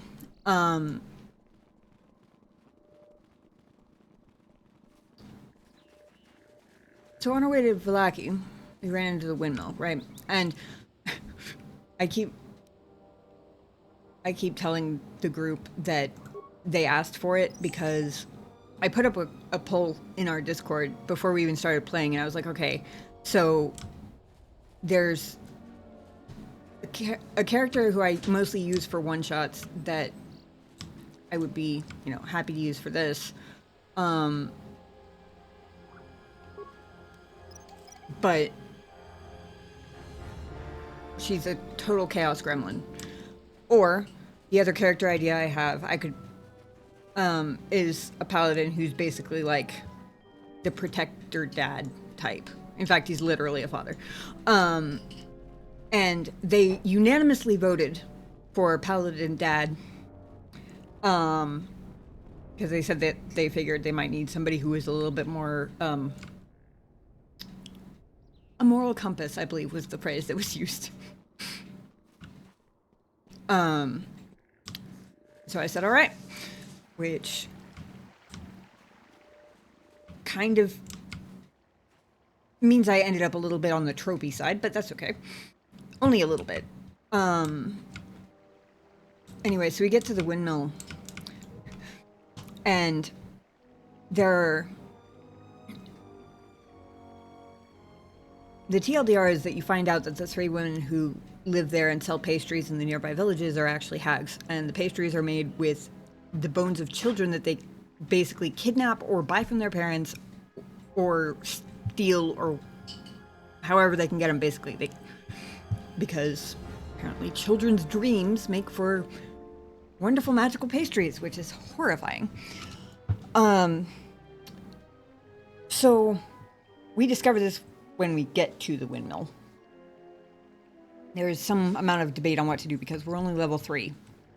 And we have a wizard in our party who rolled high enough on her arcana to know that we don't stand a chance in hell, the 4 of us, against 3 hags all at once. But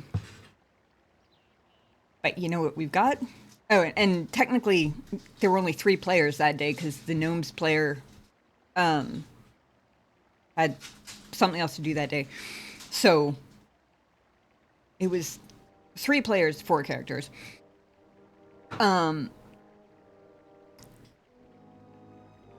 So we did the most natural possible thing for a party that is 3/4 high charisma characters, despite one of them being a wizard, to do.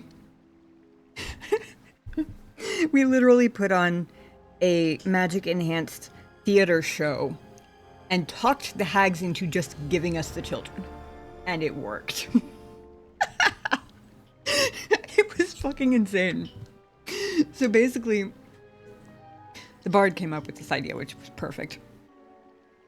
That, you know, if the whole argument is that, you know, children are more innocent and haven't been, like, jaded by life in Barovia yet, if that's the whole argument for using them to make the pastries, well, how much better could the pastries be if they were told all sorts of, like, glorious, exciting stories of lands outside of Barovia? We're all outsiders. We can tell them all sorts of cool stories. And then he proceeded to demonstrate with... So the illusionist wizard has the entertainer background. So she pulled out a bunch of costumes, dressed us all up, and then used, like, minor illusion to base... And her instrument proficiency, which she has from her entertainer background, to supplement the bard's made up on the spot. The player did a phenomenal job. It was amazing. Demonstration story of the kind of, like, glorious, exciting tale of lands outside of Barovia that we could tell these children. All the while, the illusionist wizard is using minor illusion and her own instrument proficiency to supplement with music and visuals and all sorts of stuff. We get through the whole story. And the DM goes, okay. They're willing to, like, give us the children for a few days. Basically, it was a postponement tactic, right? We knew that they weren't going to let us keep the kids. So the whole argument was to get them to let us take the kids for a few days. And we figure out what to do later, but in the meantime, we have the kids at least. So they say that they need at least one of the children back in 3 days. And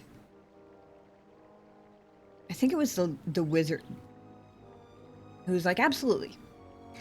And the DM goes, roll a deception check. I don't remember whether she had advantage or if she just rolled that well. I mean, she did just roll that well. She rolled a 26. And the hags rolled a 25 on their insight to detect the lie. And we walked away with the 2 children in hand. No running, no sneaking, no battle. Just, sure, here you go. Have some kids. See you in a few days. So now, of course, we've got the Pied Piper con on a group of fairy tale hags. Yeah, basically.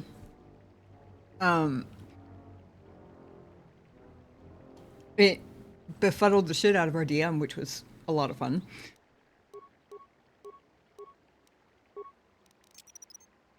Set and activated. I wonder if I can set one more.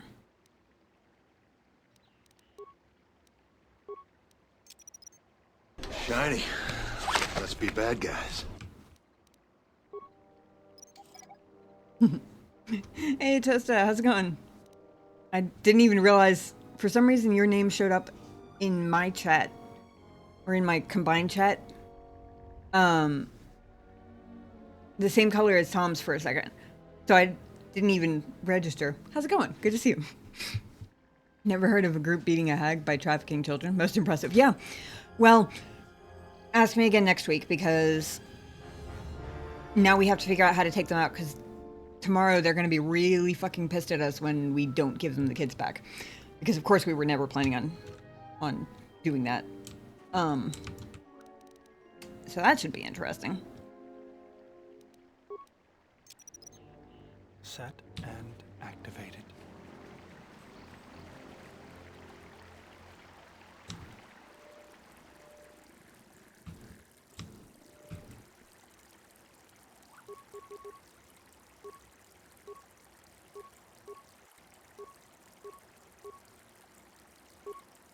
Nope. Okay.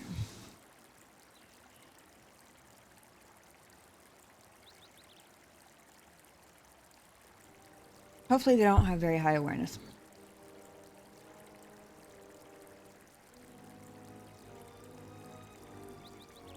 But yeah, so we have a whole plan for the hags tomorrow. In-game tomorrow, obviously. Our plan is basically to... So our wizard is a changeling. Yeah. A changeling with proficiency in deception.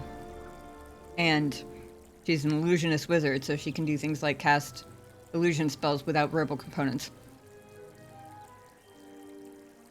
We get to turn them into mice for easier logistics. No, that's a funny idea. Our plan is basically...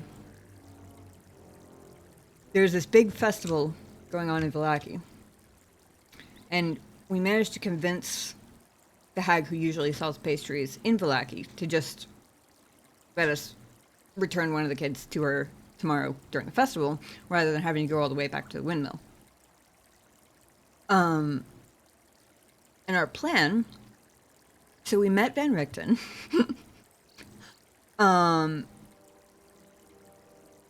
Our wizard is going to use her changeling ability to shapeshift into one of the children. So it's not an illusion. Doesn't matter if they see through it, because there's nothing to see through. She is just one of the children, basically. And we've already set it up where they're not expecting her to be with us, because there was this whole story about how she got roped into helping with the festival because of her illusion abilities, right? Which they've seen before because she used them for the storytelling, so they know that she can do that. So meanwhile, she's going to actually be shapeshifted into one of the children and using non-verbal illusion spells to basically heighten the amount of noise and chaos going on in that particular area, while Van Richten, under cover of her illusions, casts a magic circle to hold the hag so she can't just, like, because, oh yeah, did I mention they're night hags? Or at least one of them is, and we suspect the others probably are too. So they can't just, like, disappear into the ethereal plane and get away, or, you know, strike from anywhere, or whatever. Basically hold her still so we can hopefully take her out. And we're hoping that that breaks the coven.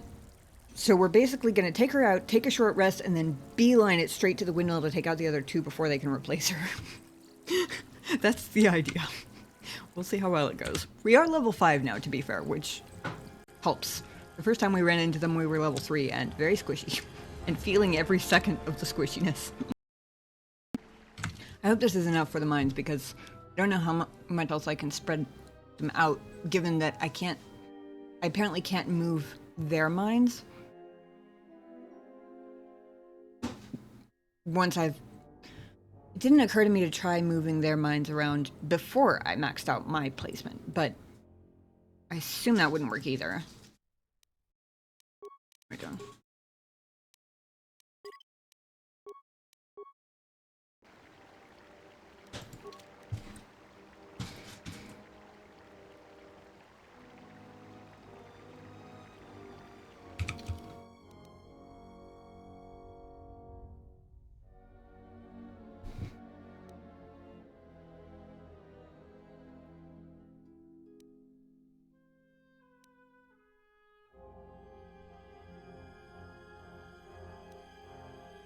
I accidentally locked myself out of the storage room because I quote-unquote fixed that broken side door by jamming it before I went in the storage room, and I forgot it was locked from the other side. Oops. Hopefully there was no, like, insanely good loot in there because...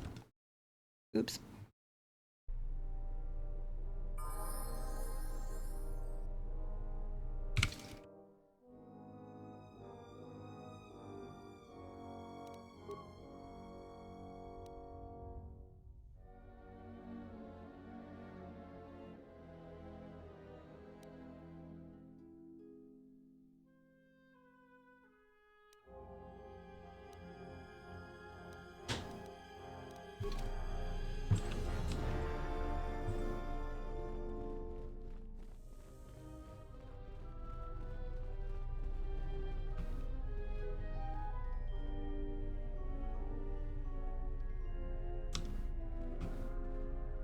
You heard what the administrator said.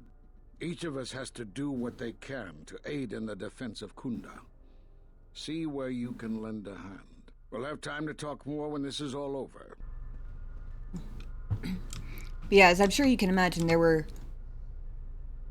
many hilarious GIFs dropped in the Discord chat describing what is now apparently a traveling musical band. As in musical theater. Musical theater troupe, I believe, was the term that was used. And how our musical theater troupe may or may not approach Ravenloft. Actually, I want to see if I can...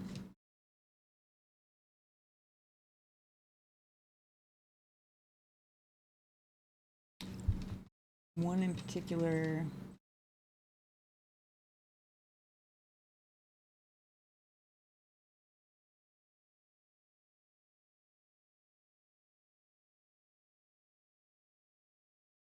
There's one really funny nice meme. Ah.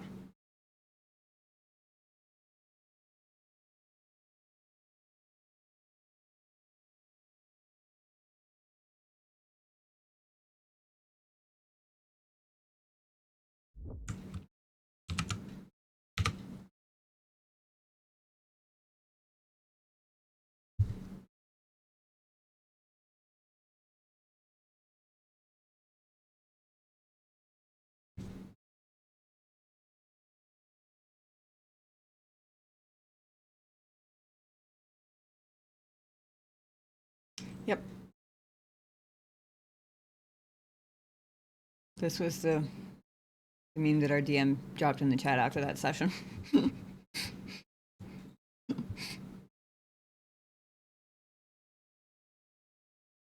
The selling your soul to save the children was because that was kind of what the bard was trying first, until everyone else was like, oh, fuck no, you're not.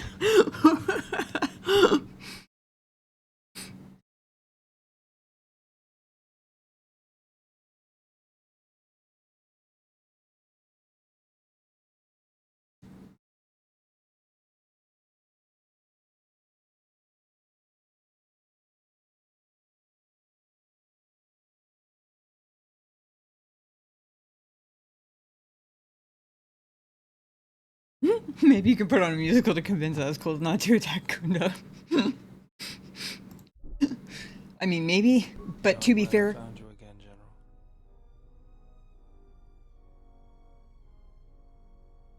restart this or did I accidentally click on him? I'm not even sure.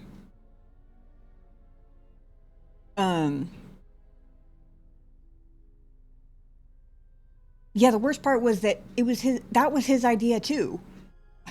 He went from like worst possible idea to cleverest idea any of us hadn't thought of, actually. What are you talking about? We were together at Malachor. I don't know if anyone else could understand. So, why are you here? You getting philosophical on me? I'm here because you found me on Telos and I decided to come along for the ride. Not that I had much choice after we got going.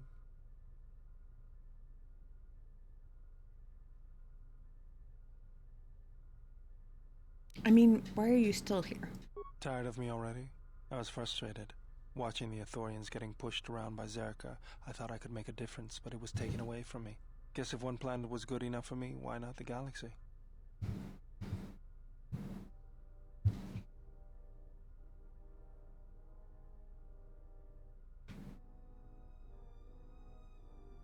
Even if you knew what was wrong with it, how would you know where to start?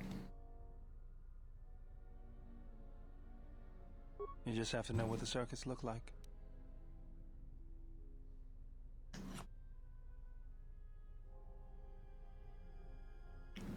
If you see them, let me know. I'll be sure to do that, General. Was there something you wanted me for?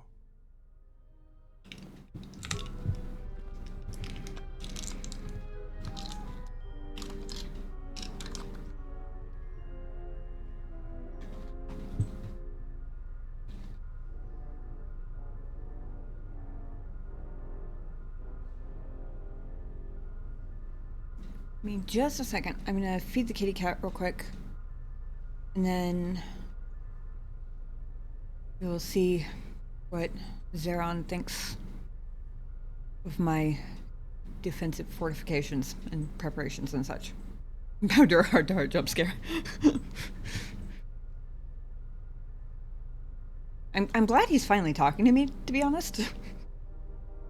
He kind of seemed like, well, a little stagnant there for a little while, but now that I know why, rather nice. Anyway, I'm gonna grab the kitty cat some dinner and then we'll see what Zeron thinks. Give me just a couple minutes, I'll be right back. Have hit the shield wall or one of those rock faces. I didn't actually mean to, usually I time it. They're coming in the middle of a clip, but my bad. Thank you guys for your patience. Toaster remembered there was a quote bot, which is honestly more than I remember most days. I keep forgetting it's there. I think Toaster actually has a quote in there, possibly.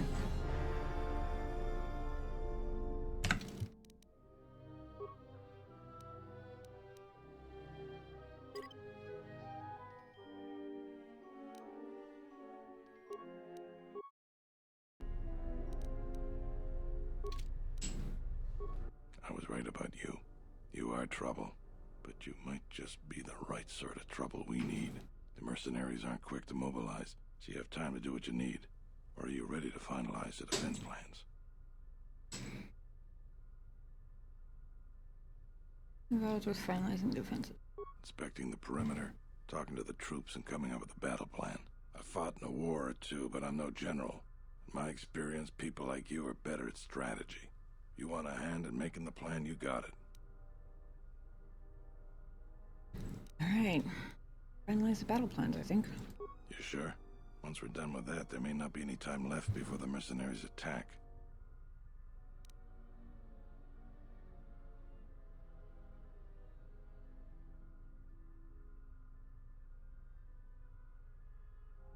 I don't think I forgot anything, did I?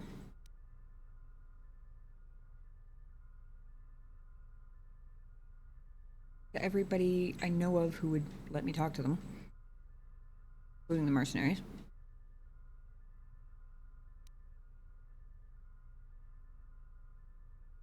Certain I've done all I can. All right, then we got a lot to do. Since you are here to bolster Khoonda's defense, I will hurry to the mercenary camp and delay their assault however I can. I imagine that the mercenaries have got two goals in this whole thing. Kill me and kill the administrator. The rest of the settlers won't have courage to resist if they succeed.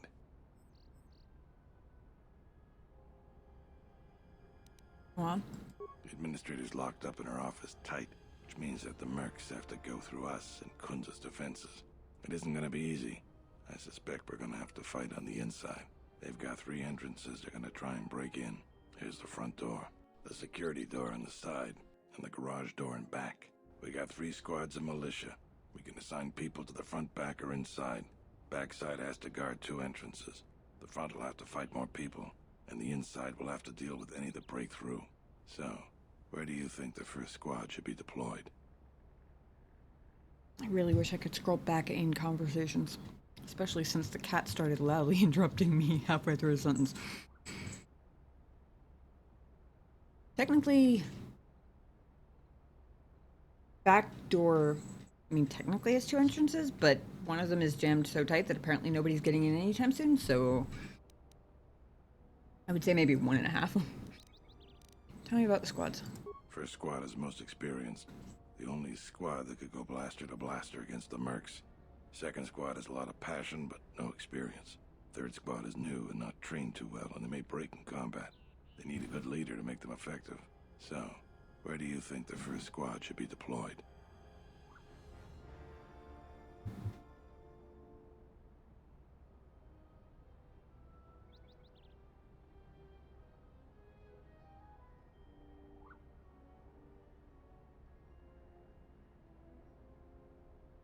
I really wish I could get him to summarize the locations again. It was...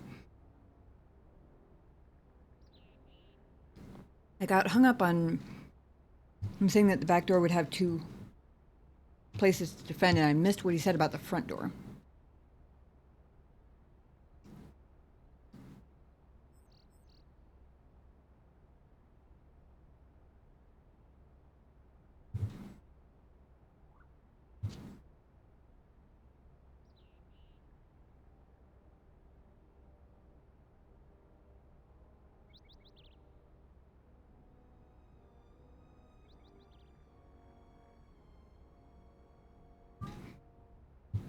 He said we're probably going to have to fight inside, but he didn't really say much about why he assumed that, especially given that we haven't signed the squad's locations yet. Like, we put the first squad, the most experienced one, the front door, main entrance. And the second squad in the back, or vice versa. That leaves the newbies in the inside, but it also gives the best chance that we have of the mercs not even making it inside.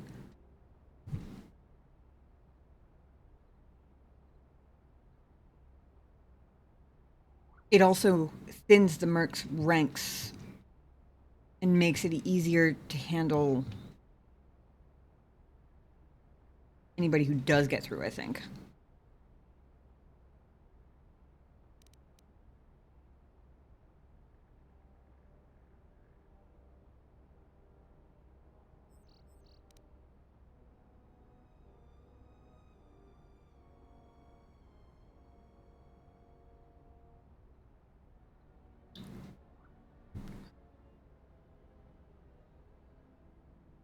Why do you have an entire squad? Why do you have all your experienced people in one squad and all of your newbies in a different squad? That's what I want to do. That alone does not seem especially strategically sound, but maybe that's just me.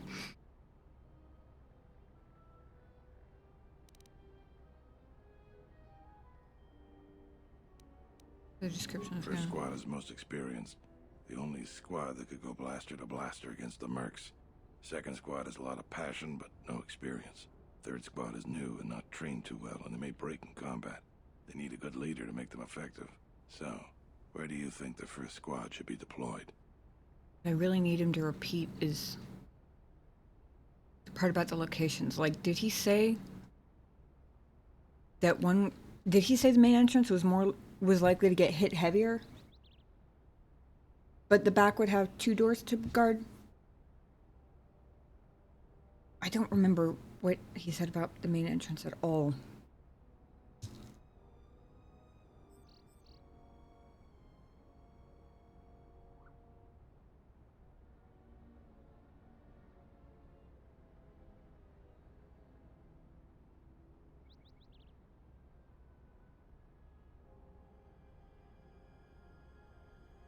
If anybody, sorry, I realized I was saying that while we were on an ad break, and that probably doesn't help. If anybody happens to remember what he said about the main entrance as a task, like he said that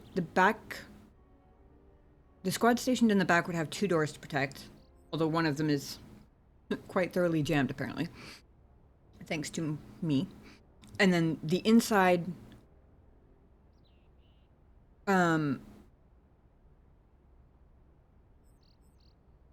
would have to be able to take care of whoever, like, made it through, basically. But I completely missed whatever he said about what the squad at the main entrance would have to deal with.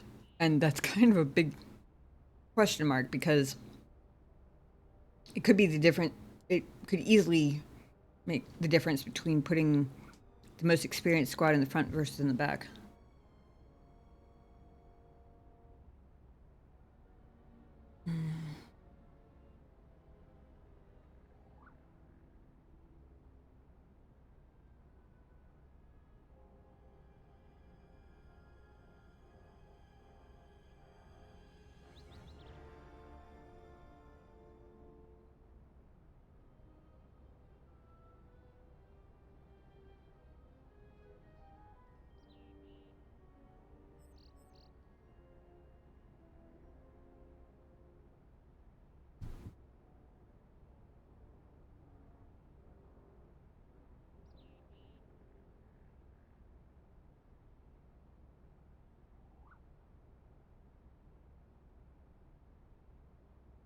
Hmm. I'm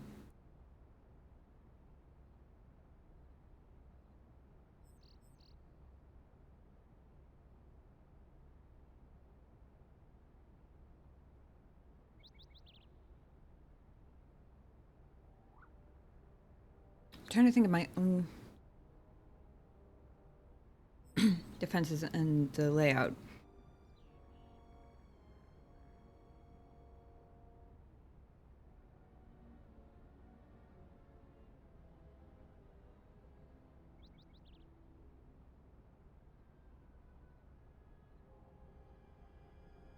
There are 2 turrets in the front and only 1 in the back. There's also more space in the front. And there's that bridge that, in order to even cross it, they have to go straight through a deadly gas mine. So that's a thing.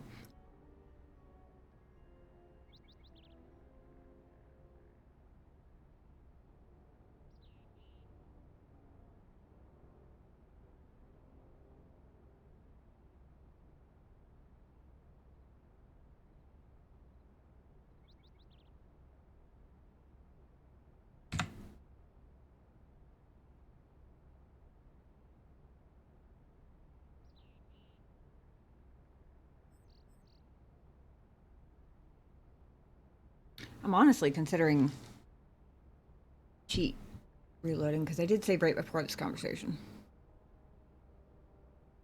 Kind of does make a big difference. Hold on.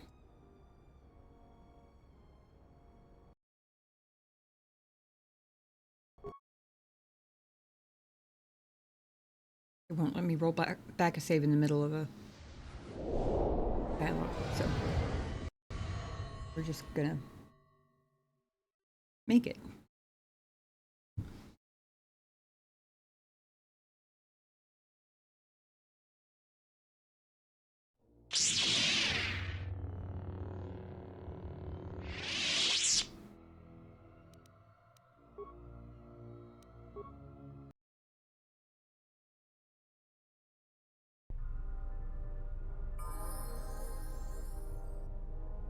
I was right about you. The mercenary. Inspecting the... I fought in a war. You sure? All right. Then we got a lot to do. Okay. Pay more attention this time, Tam. Since you are here to bolster Khoonda's defense, I will hurry to the mercenary camp and delay their assault however I can. I imagine that the mercenaries have got two goals in this whole thing. Kill me and kill the administrator. The rest of the settlers won't have courage to resist if they succeed. The administrator's locked up in her office tight, which means that the mercs have to go through us and Khoonda's defenses. It isn't gonna be easy. I suspect we're gonna have to fight on the inside. They've got 3 entrances they're gonna try and break in. Here's the front door, the security door on the side, and the garage door in back.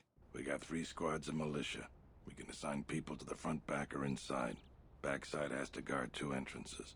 The front will have to fight more people, and the inside will have to deal with any that break through. So, where do you think the first squad should be deployed? Front will have to fight more people. That's the part that I needed. First squad is most experienced. The only squad that could go blaster to blaster against the mercs. Second squad has a lot of passion, but no experience.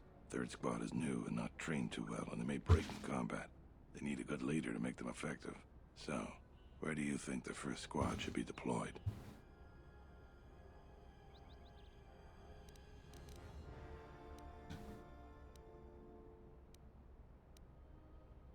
I wonder if the good leader to be effective thing is a hint that I'm going to end up wherever I put the third squad.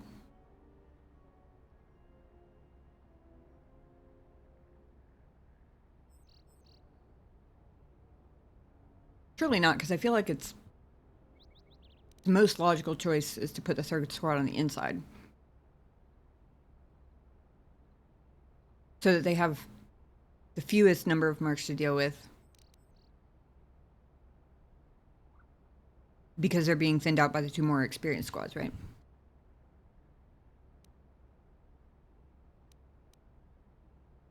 Main entrance is going to have more people to fight. We should put the people who can go blaster to blaster with them there. The second squad at the back door will at least have the fact that one of them is jammed shut to help them out a little bit. The battles that had the least dying were always led by Jedi. I'm gonna go with what you think. Hmm. Where do you want the second squad? Spoiler alert. The person making the actual decisions is neither a Jedi nor an army general with strategy experience. Just overthinking and a modicum of logic skill, I guess.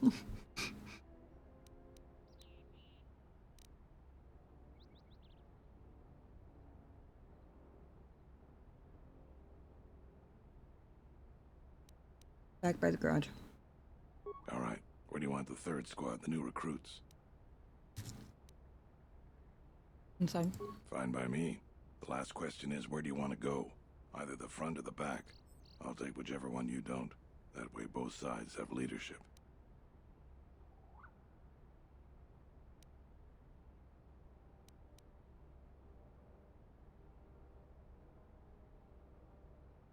Did I take the inside? Once either one of us clears the area of mercs, we'll both be heading inside to guard the administrator.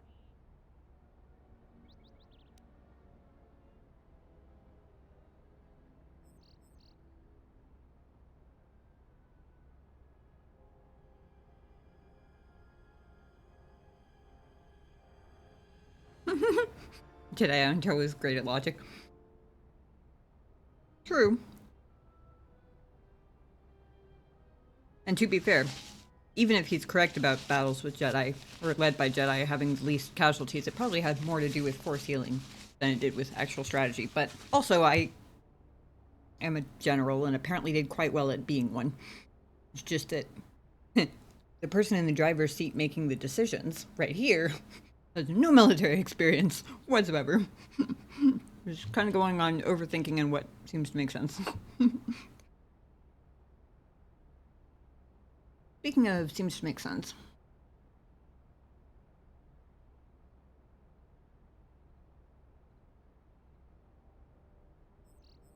I'm guessing when he says leadership, what he means is pulling their weight in damage dealing. Hence the new ones needing strong leadership. I'm not gonna lie, part of me wants to take the front just because I want to see my bridge trap in action. It's not even as much of a bridge trap as I wanted it to be. I was gonna line the entire bridge with like plasma mines and stun mines.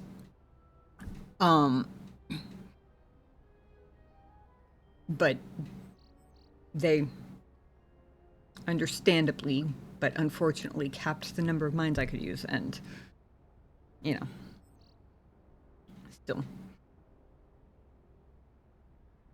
if the first squad is at the front door and is stronger on their own than the second squad,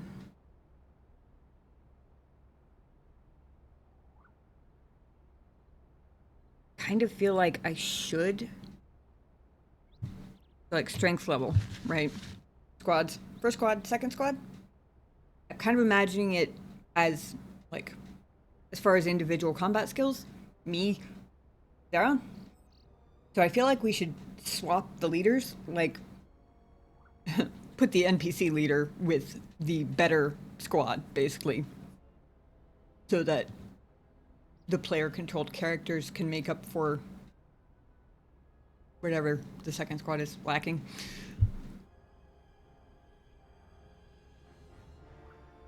And even out. Make it so we don't have any significantly weaker points, if that makes sense.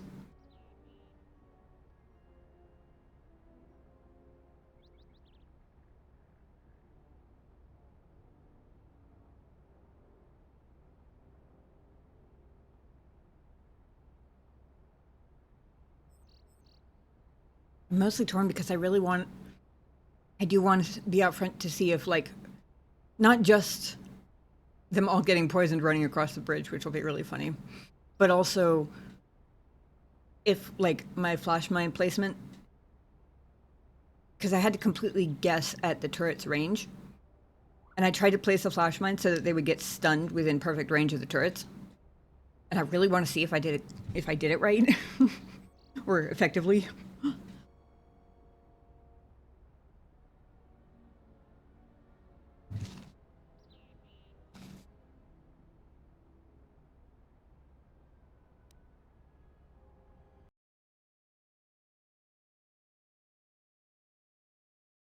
But I'm also a little afraid to put what is presumably going to be the strongest of the leaders also with the strongest team.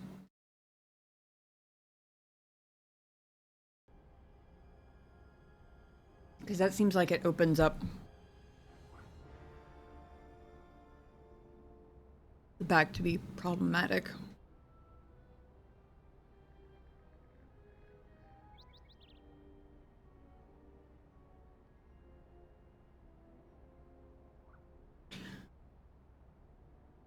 Though, yeah, and the backside honestly is more melee-friendly distances, I think. At least between the mines and the door. The doors themselves. There's a big-ass, like, field out in front of the main entrance that's gonna be better for blasters than melee, and my entire current party is all melee people, so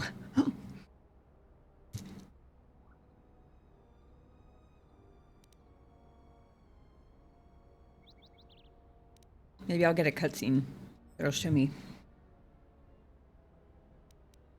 whether my strategic mine placement worked. I'll try covering the two back entrances. The back? I suppose that there is more ground to cover with the two entrances. All right, I'll take the front. Once the fighting starts, you gotta stay in your area. We both have to guard our half of the battlefield. Come over to me and the mercs will just charge straight into Khoonda. Thanks to you, they're gonna have a tougher job. That's about it. Now we just need to dig in and wait for the mercs to come. Have you talked with the men? Well, I'll tell them what's there to do. I'm not much for words. I noticed. think they could use some encouragement. Maybe I could speak to them. All right, I'll assemble the men. I hope you can speak good. Me too.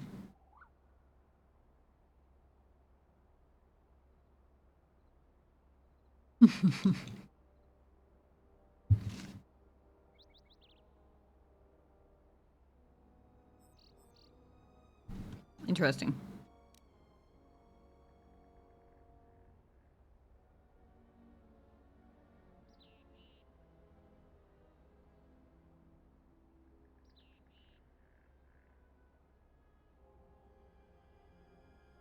Okay, so the militia aren't really proper soldiers, which means they're probably less concerned with glory than they are terrified at the moment. Especially the new recruits.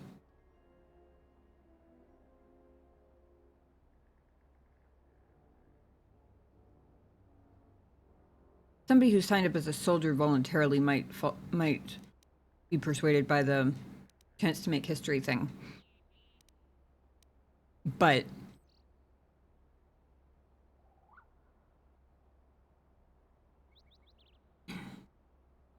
these guys are probably terrified.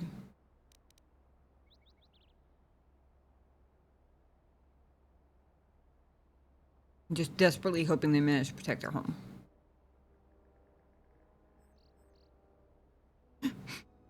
I like how warn them not to get killed is a persuasion option. Like if I'm persuasive enough, then they'll just not get killed. Pretty sure that's not how battle works, but okay.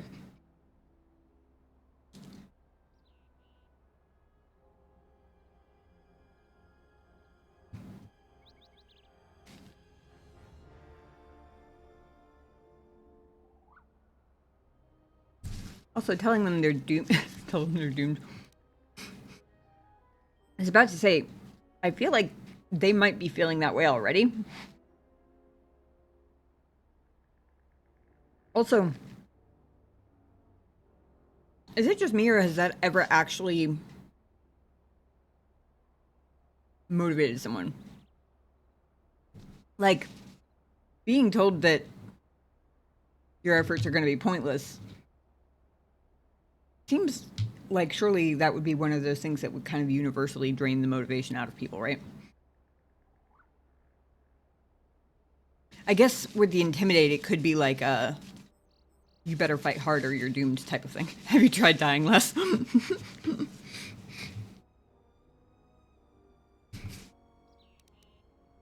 Well, remind them that their friends and family are counting on them.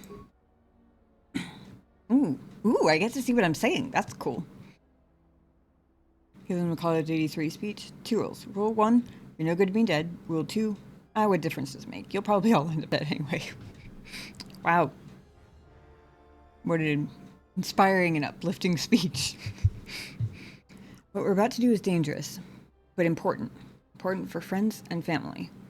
Enemies want to take everything worth taking from you, and we have to give it our all to stop them. So look around you. That's what we're fighting for. Each one of us has to back the other up. We can win this if we work as a team. She's a way better speaker than I am. Got a few of them. You're much better with words than me. I think it'll really help. Let's get ready for the mercenaries. If we fall here, all of Dantooine falls with us. The idea is... Tell me what you see, soldier. They're mobilizing the militia. Looks like a lot of activity down there. They've been warned. It won't be of any use. The plan doesn't change. Captains, prepare your men. Their leader, Administrator Tarina, must not survive the battle. Everything else is secondary to that objective.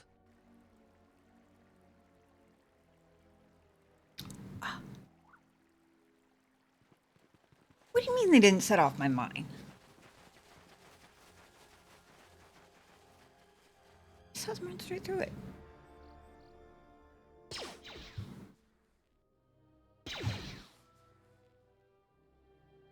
You're not going to show me if I place my flash mines well, are you?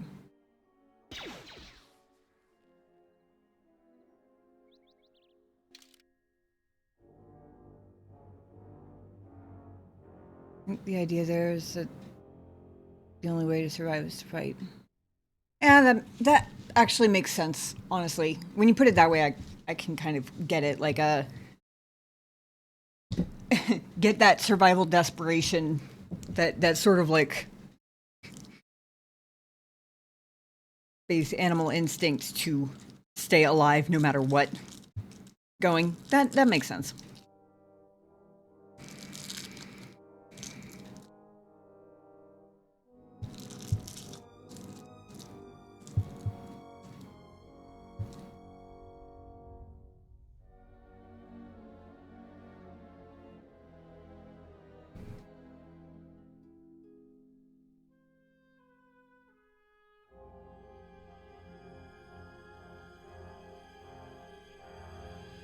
Okay, I'm gonna ask for a sneak peek, not quite, spoiler from chat here. Yeah, it does fit within being an intimidate check. Will I lose out on any influence by not, if I replace either Baldur or Mandalore? I hadn't even thought about which one yet. But I want to make sure I'm not going to miss out on an influence opportunity. But I am considering swapping one of them out with either Visas or Kreia because AoEs and better force healing than I have. Oh. The mine thing is weird. In vanilla, the entire Khoonda fight is a cutscene. You defused all the mines, you would get an extra cutscene that shows the mercenaries cross with no mines. Huh. You won't get influence from either one here. Okay.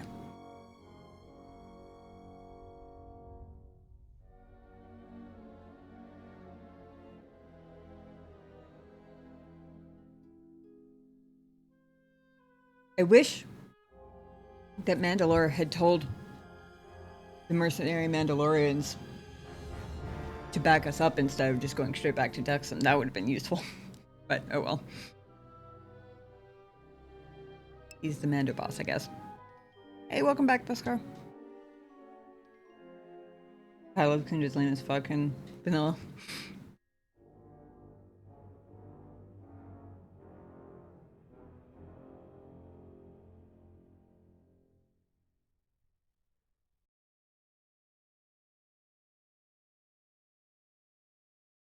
Part of me likes especially given the spontaneous I'm glad I found you general conversation with Baldur. Part of me thinks it's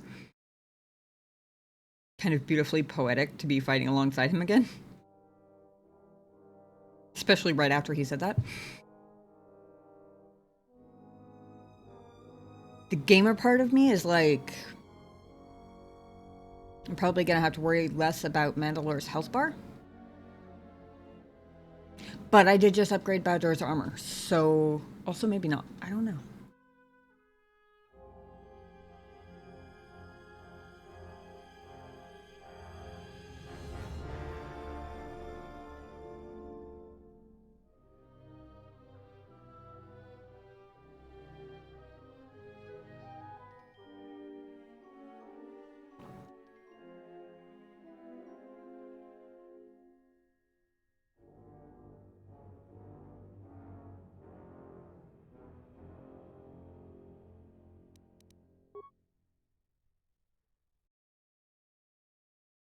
Honestly, every time I overthink a battle like this, it ends up not being one of the really hard battles. So maybe I'll try it with the two of them first, and then if we all die embarrassingly quickly, maybe I'll swap it out for somebody with AoE and better healing than I have.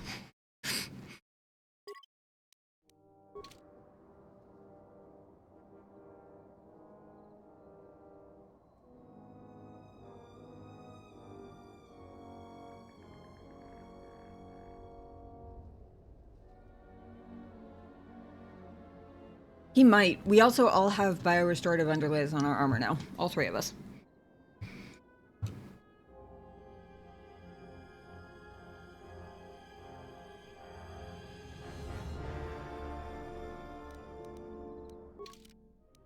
Wonder. Party members, not allies. That's unfortunate. Makes sense, but it's unfortunate.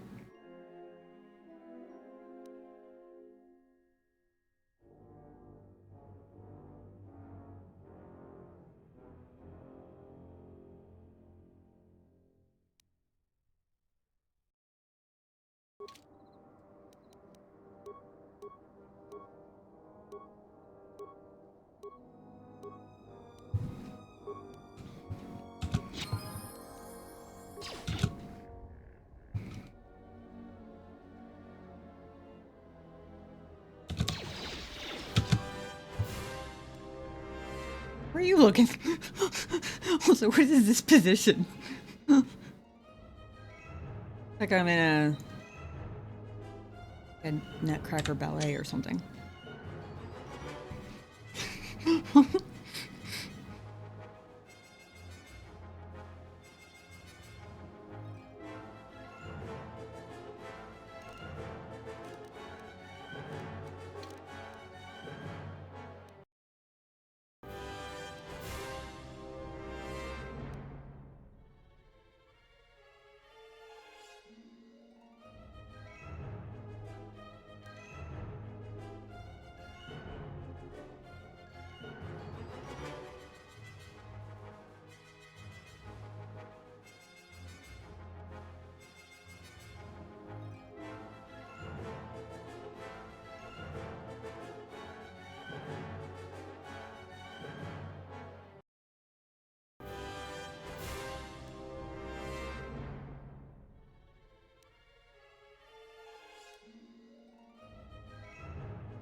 Yeah.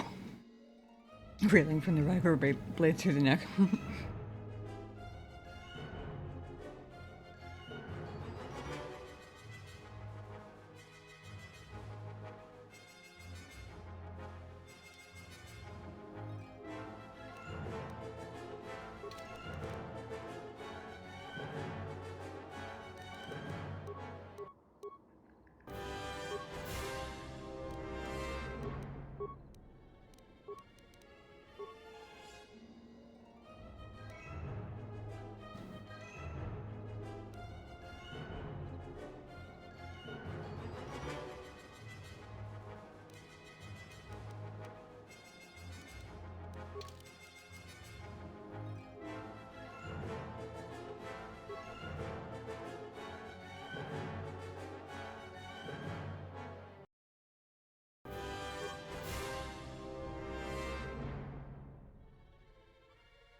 Well, that didn't go so great.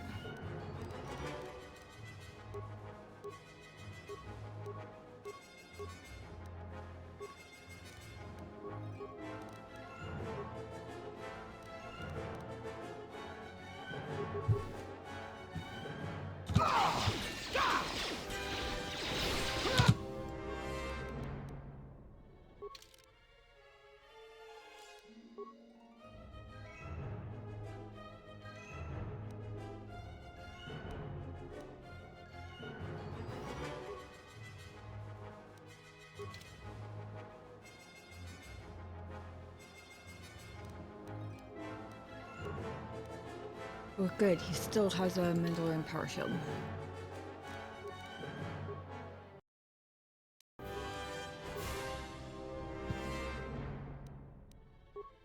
The only one I found so far that does both, that protects against both physical and blaster bolts.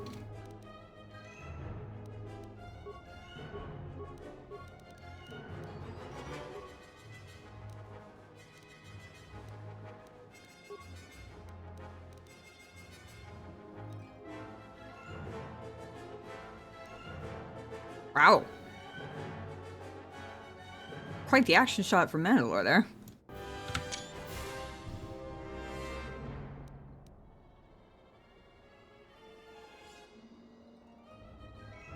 What are you guys doing? Can you start shooting somebody? Oh, I guess maybe they're shooting at those guys. Also, did none of the mines go off? I'm so annoyed about that.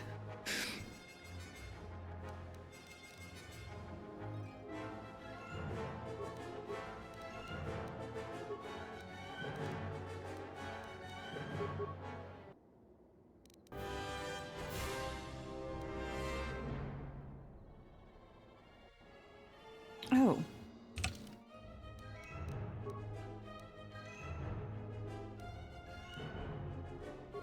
What is his...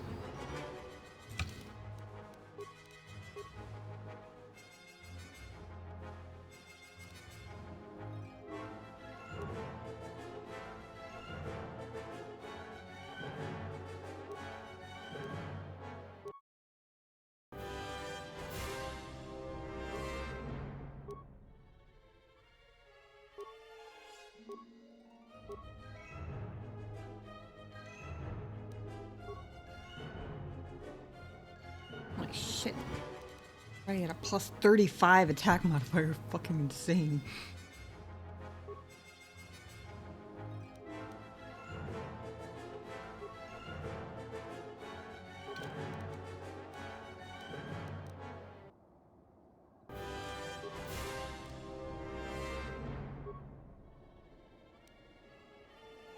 Is there... Does it have like limited uses or something?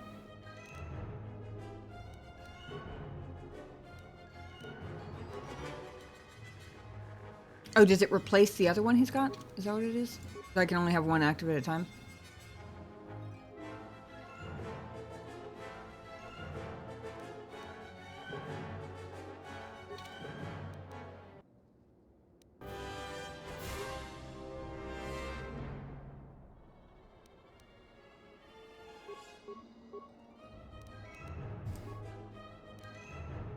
No? Doesn't replace the other one? Oh, well, that's good.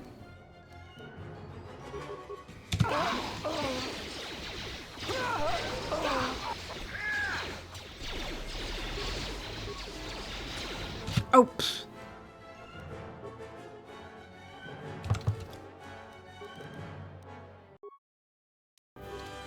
I'm an idiot.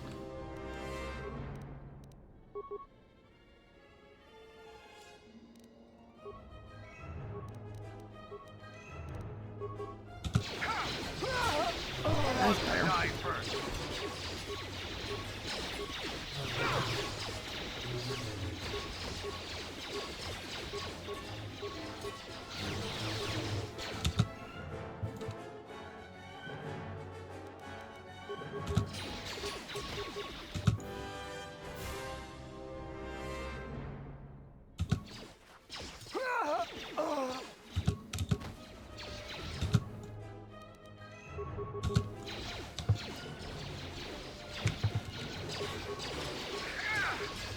No one crosses me and lives.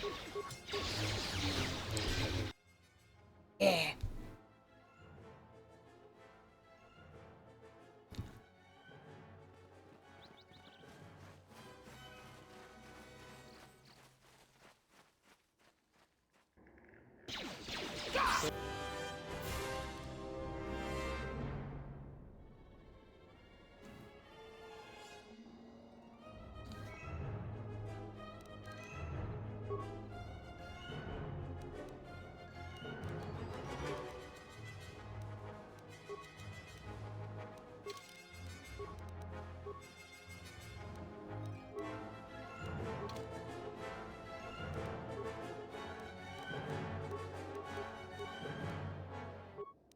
What's going on?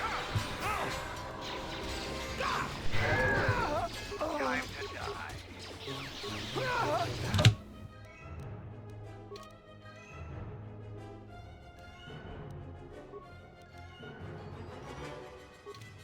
Who wants to die first? Yeah. Time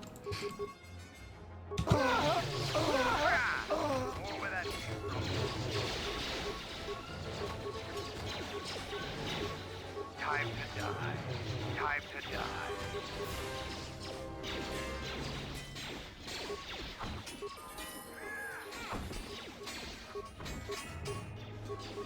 Let the lady with the lightsaber through, guys. We've lost too many soldiers. Fall back inside.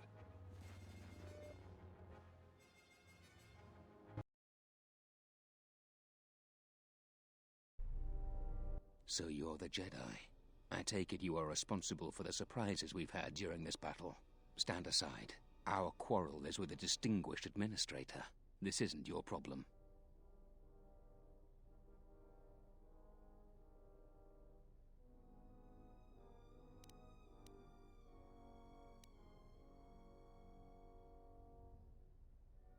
Dead silent.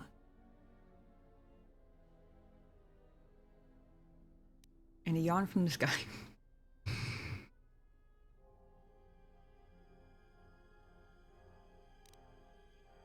I want to ask if... I want to see if what he says if I ask why he wants her dead.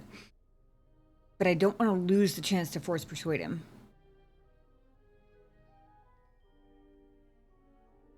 If I ask the question, will it... Does anybody know? Will it still let me come back to the force persuasion after that? Or is it a choose one and then the situation proceeds?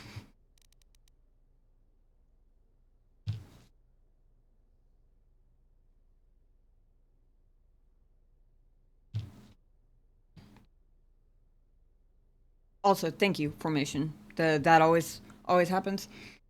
I assume you mean the we've lost too many people and fall back part. I am glad to know that. It should let me back. Okay. Why do you want her dead? She's inconvenient and doesn't know the chain of command. She will pay for that.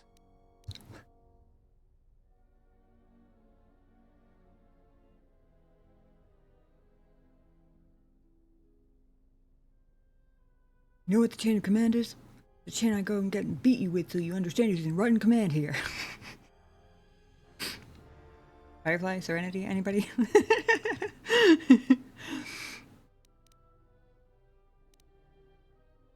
You don't want to fight. Throw down your weapons. Is that supposed to Yeah, convince me, Jedi? I didn't think it would. I was trained by the Sith. My unit killed many Jedi. I'll give you one last chance. Leave the administrator to her fate. I didn't really think it would work, but it didn't give me a regular persuade option, so I had to try, right?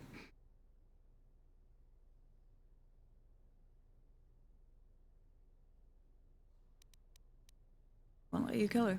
Then you've allied with these flaming settlers. Obviously. The galaxy doesn't tolerate weakness. I was trained at Malak's academy. Your tricks won't work on me. You're just another dead Jedi to me. Sorry I was held up, but it looks like I've arrived in time to pull you out of your predicament. Kill them all.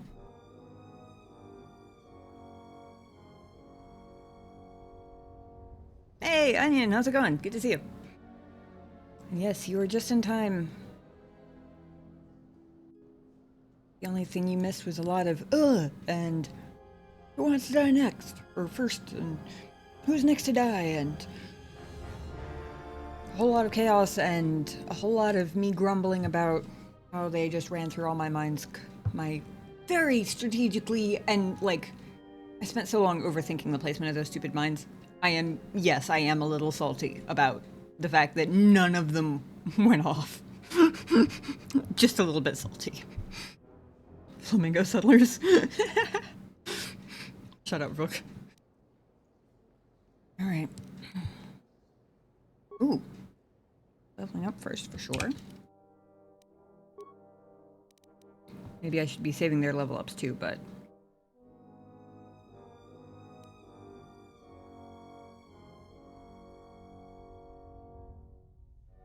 Actually, should I?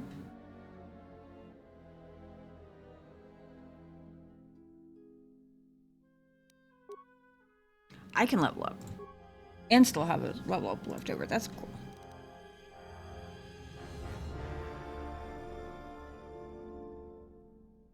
$15 for compare and reputer use.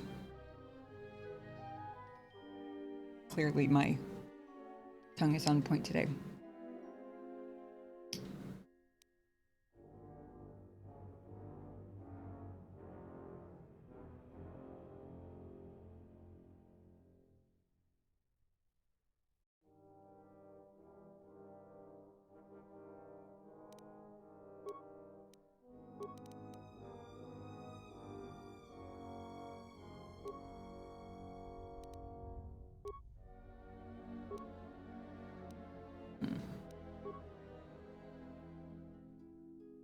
Okay, let's see. What am I doing for this level?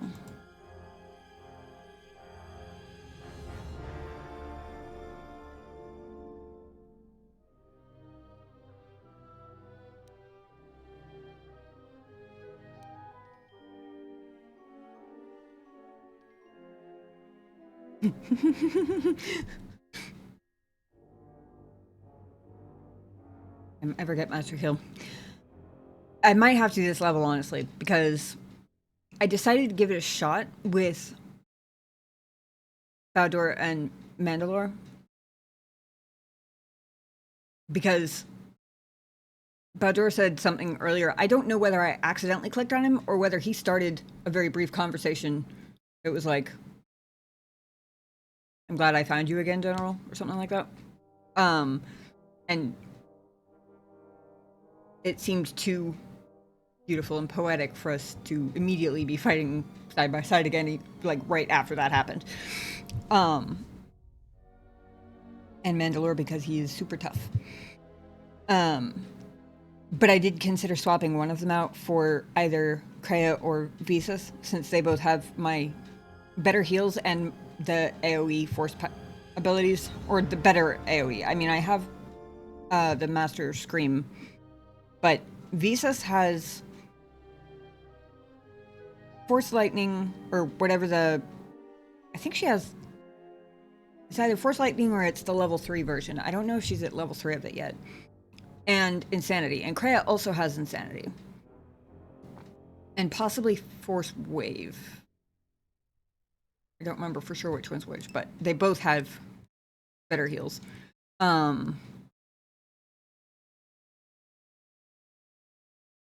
Yeah. No, I know what you mean, but I'm explaining because I feel like it, and also because it kind of helps me think through stuff to talk through it out loud.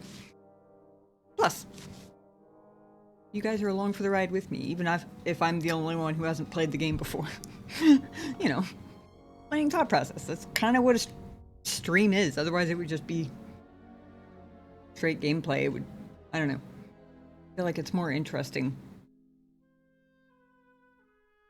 You get to hear the overthinking with it. At least I hope it is. Because otherwise, why the fuck are you people still here? Because I do it all the time. Always use Kreia as a buff monkey. Yeah, she basically is in mine too. She's a combo AoE and buff. Basically. Bold of you to assume we can't read your thoughts. You have a point there.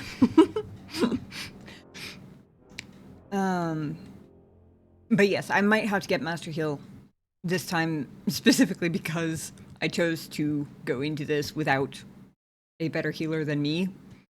And I almost immediately had to use Revitalize, which I'm really glad I took now.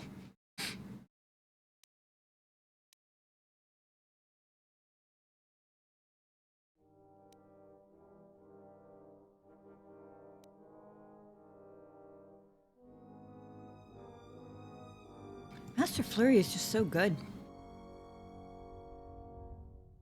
And I think it's the only one of the melee, like, special attacks that actually gets rid of all of the,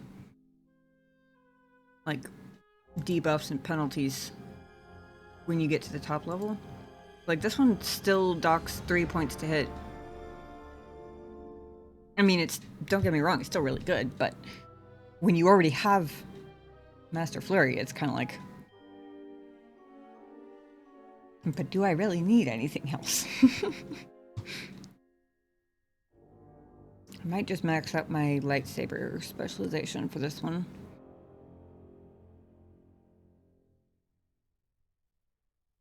Tough battle without the Jedi AoE.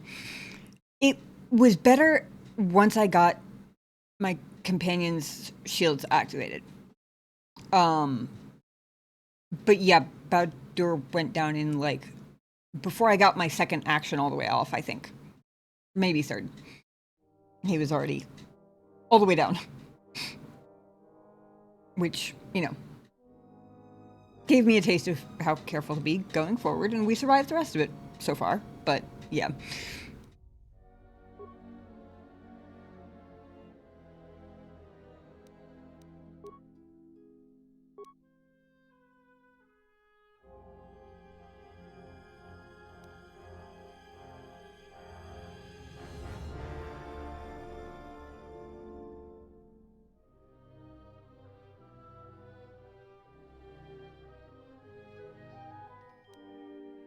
Yeah, we're adding improved heal.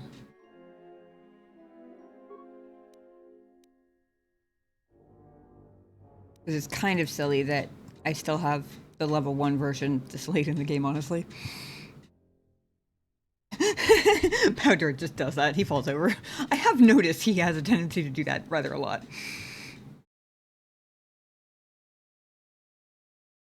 Force kill is insane.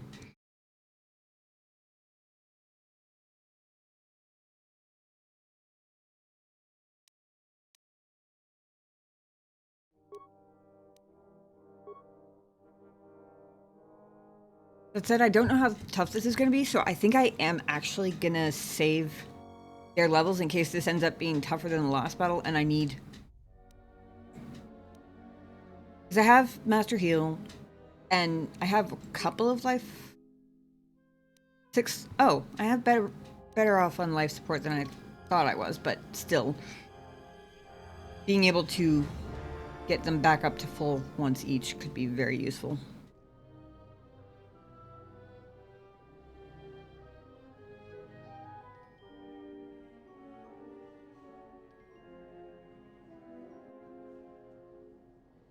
Okay, so that's the door we're guarding. Got it. Aw. Through. Here. There's Joran. Dylan. Nice. Also, these guys should be on our side.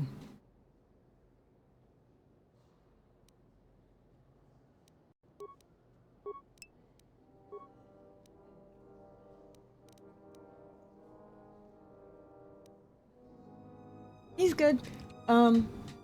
He came by earlier. And I got him some dinner, and I haven't seen him since. I think he was in the other room playing with Shinobi.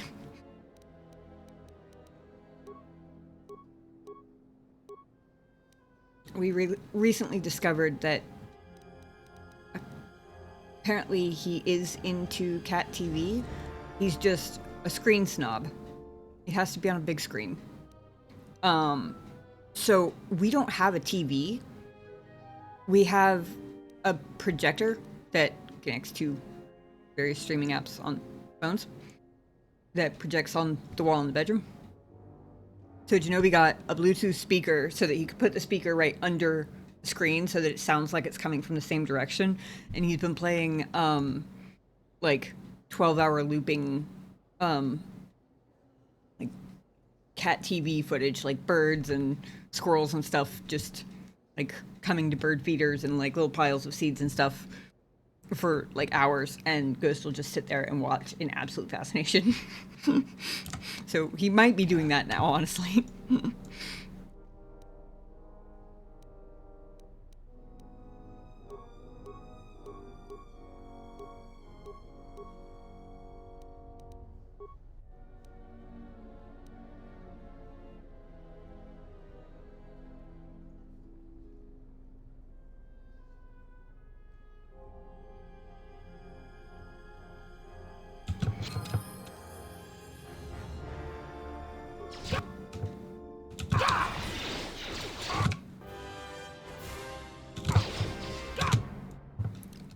Get close to everybody, and then we do battle meditation, because I'm finally...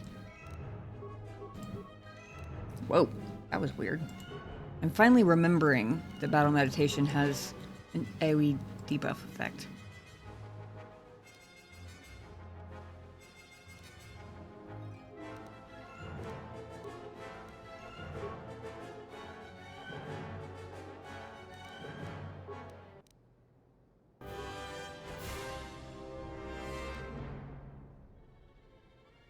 Actually, these guys are all wearing shields? Wielding melee weapons. I don't know how I got wearing shields out of that sentence, but okay.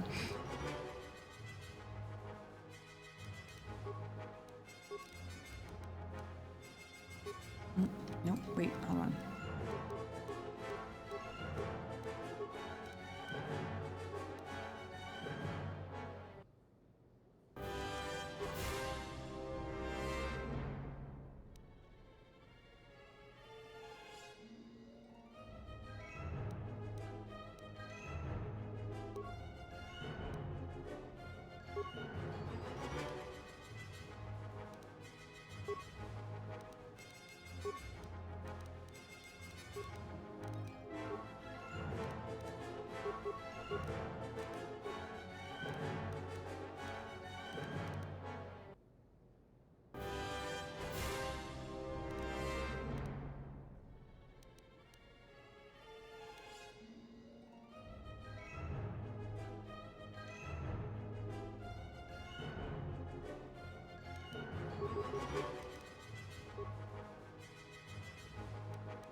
get him down already? Damn.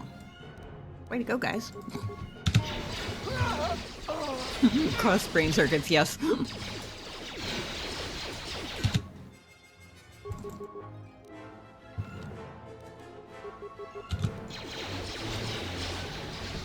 was easier than the last one. Thank you so much for your aid. You can be sure that Dantooine will not forget how the Jedi protected us from this threat.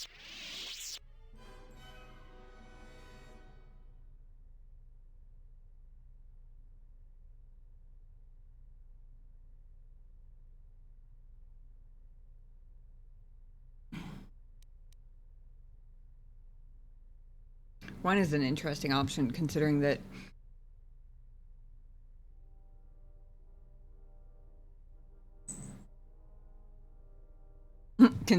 one of my missions was to, like, improve people's perspective of the Jedi. Like, I feel like that's the option that's like, if you want to just completely forget about that part, go for it. Or, you know, maybe I'm overthinking it. I do tend to do that, as I'm sure you are all well aware. Thank you.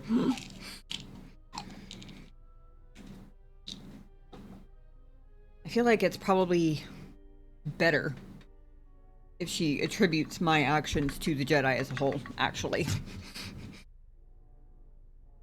Better for everyone in the long run, certainly.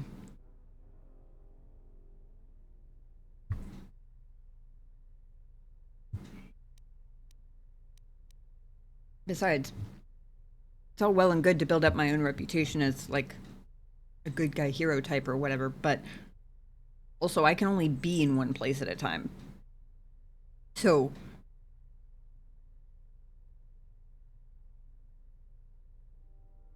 if I like get nitpicky, I guess, about it being me specifically and not the Jedi as a whole, then there's bound to be a time when I fail to be somewhere where people need me at some point, and well, then there goes my reputation there, right?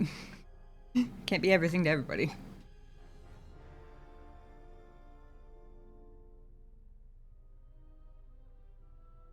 Besides, the more places you're looking out, unless I clone myself. Ah, that's a good point. This is Star Wars.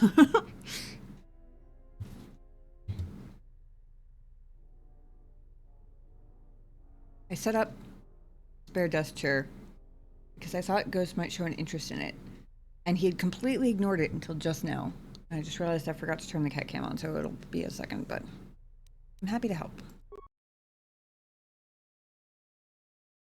Uh-oh. God, I hope that auto-saved, because the game just crashed.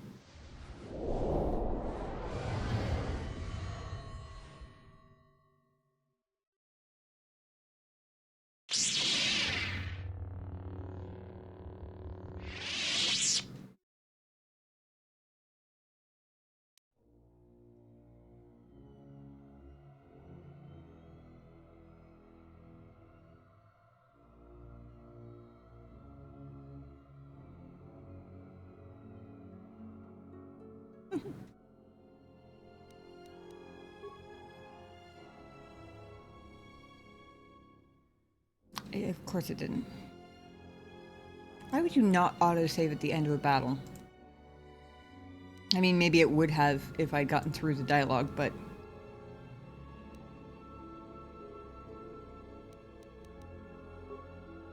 I didn't even remember quick saving, but quick save is kind of a reflex for me, so...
I got the satisfaction of taking them out myself this time, at least.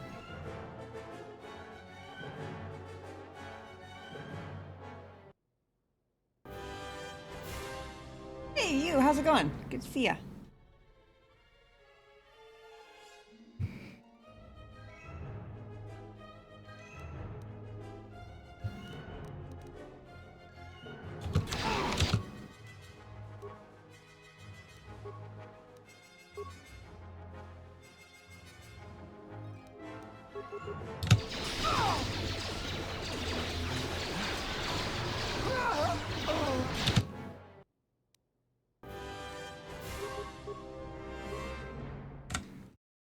Good thinking.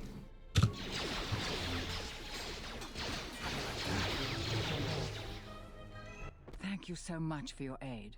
You can be sure that Dantooine will not forget how the Jedi protected us from this threat. You said sometimes I would help one side, then betray them just to kill more NPCs. Happy to help. We are a humble community, and this conflict has greatly diminished our resources. I hope this reward will be sufficient.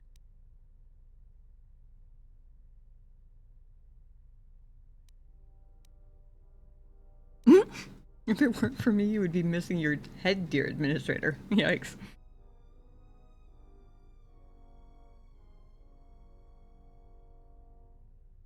Keep the money and use it to build a statue of me in honor of my heroism. Oof.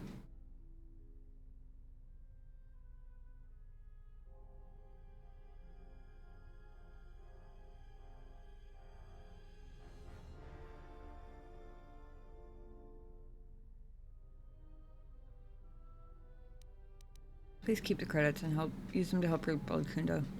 Mostly because I keep not spending my credits anyway. I am humbled by your generosity. I will Also, put this to good use. They hate Jedi. The Now, more if you'll good. excuse me, I have much work to do. Dantooine will be slow to rebuild, but I am confident now that we will one day achieve prosperity. What was I about to say? Oh yeah, that, and when I showed up, I had to hide my lightsaber because they hated Jedi so much. So I feel like all the goodwill points I can possibly get, the better.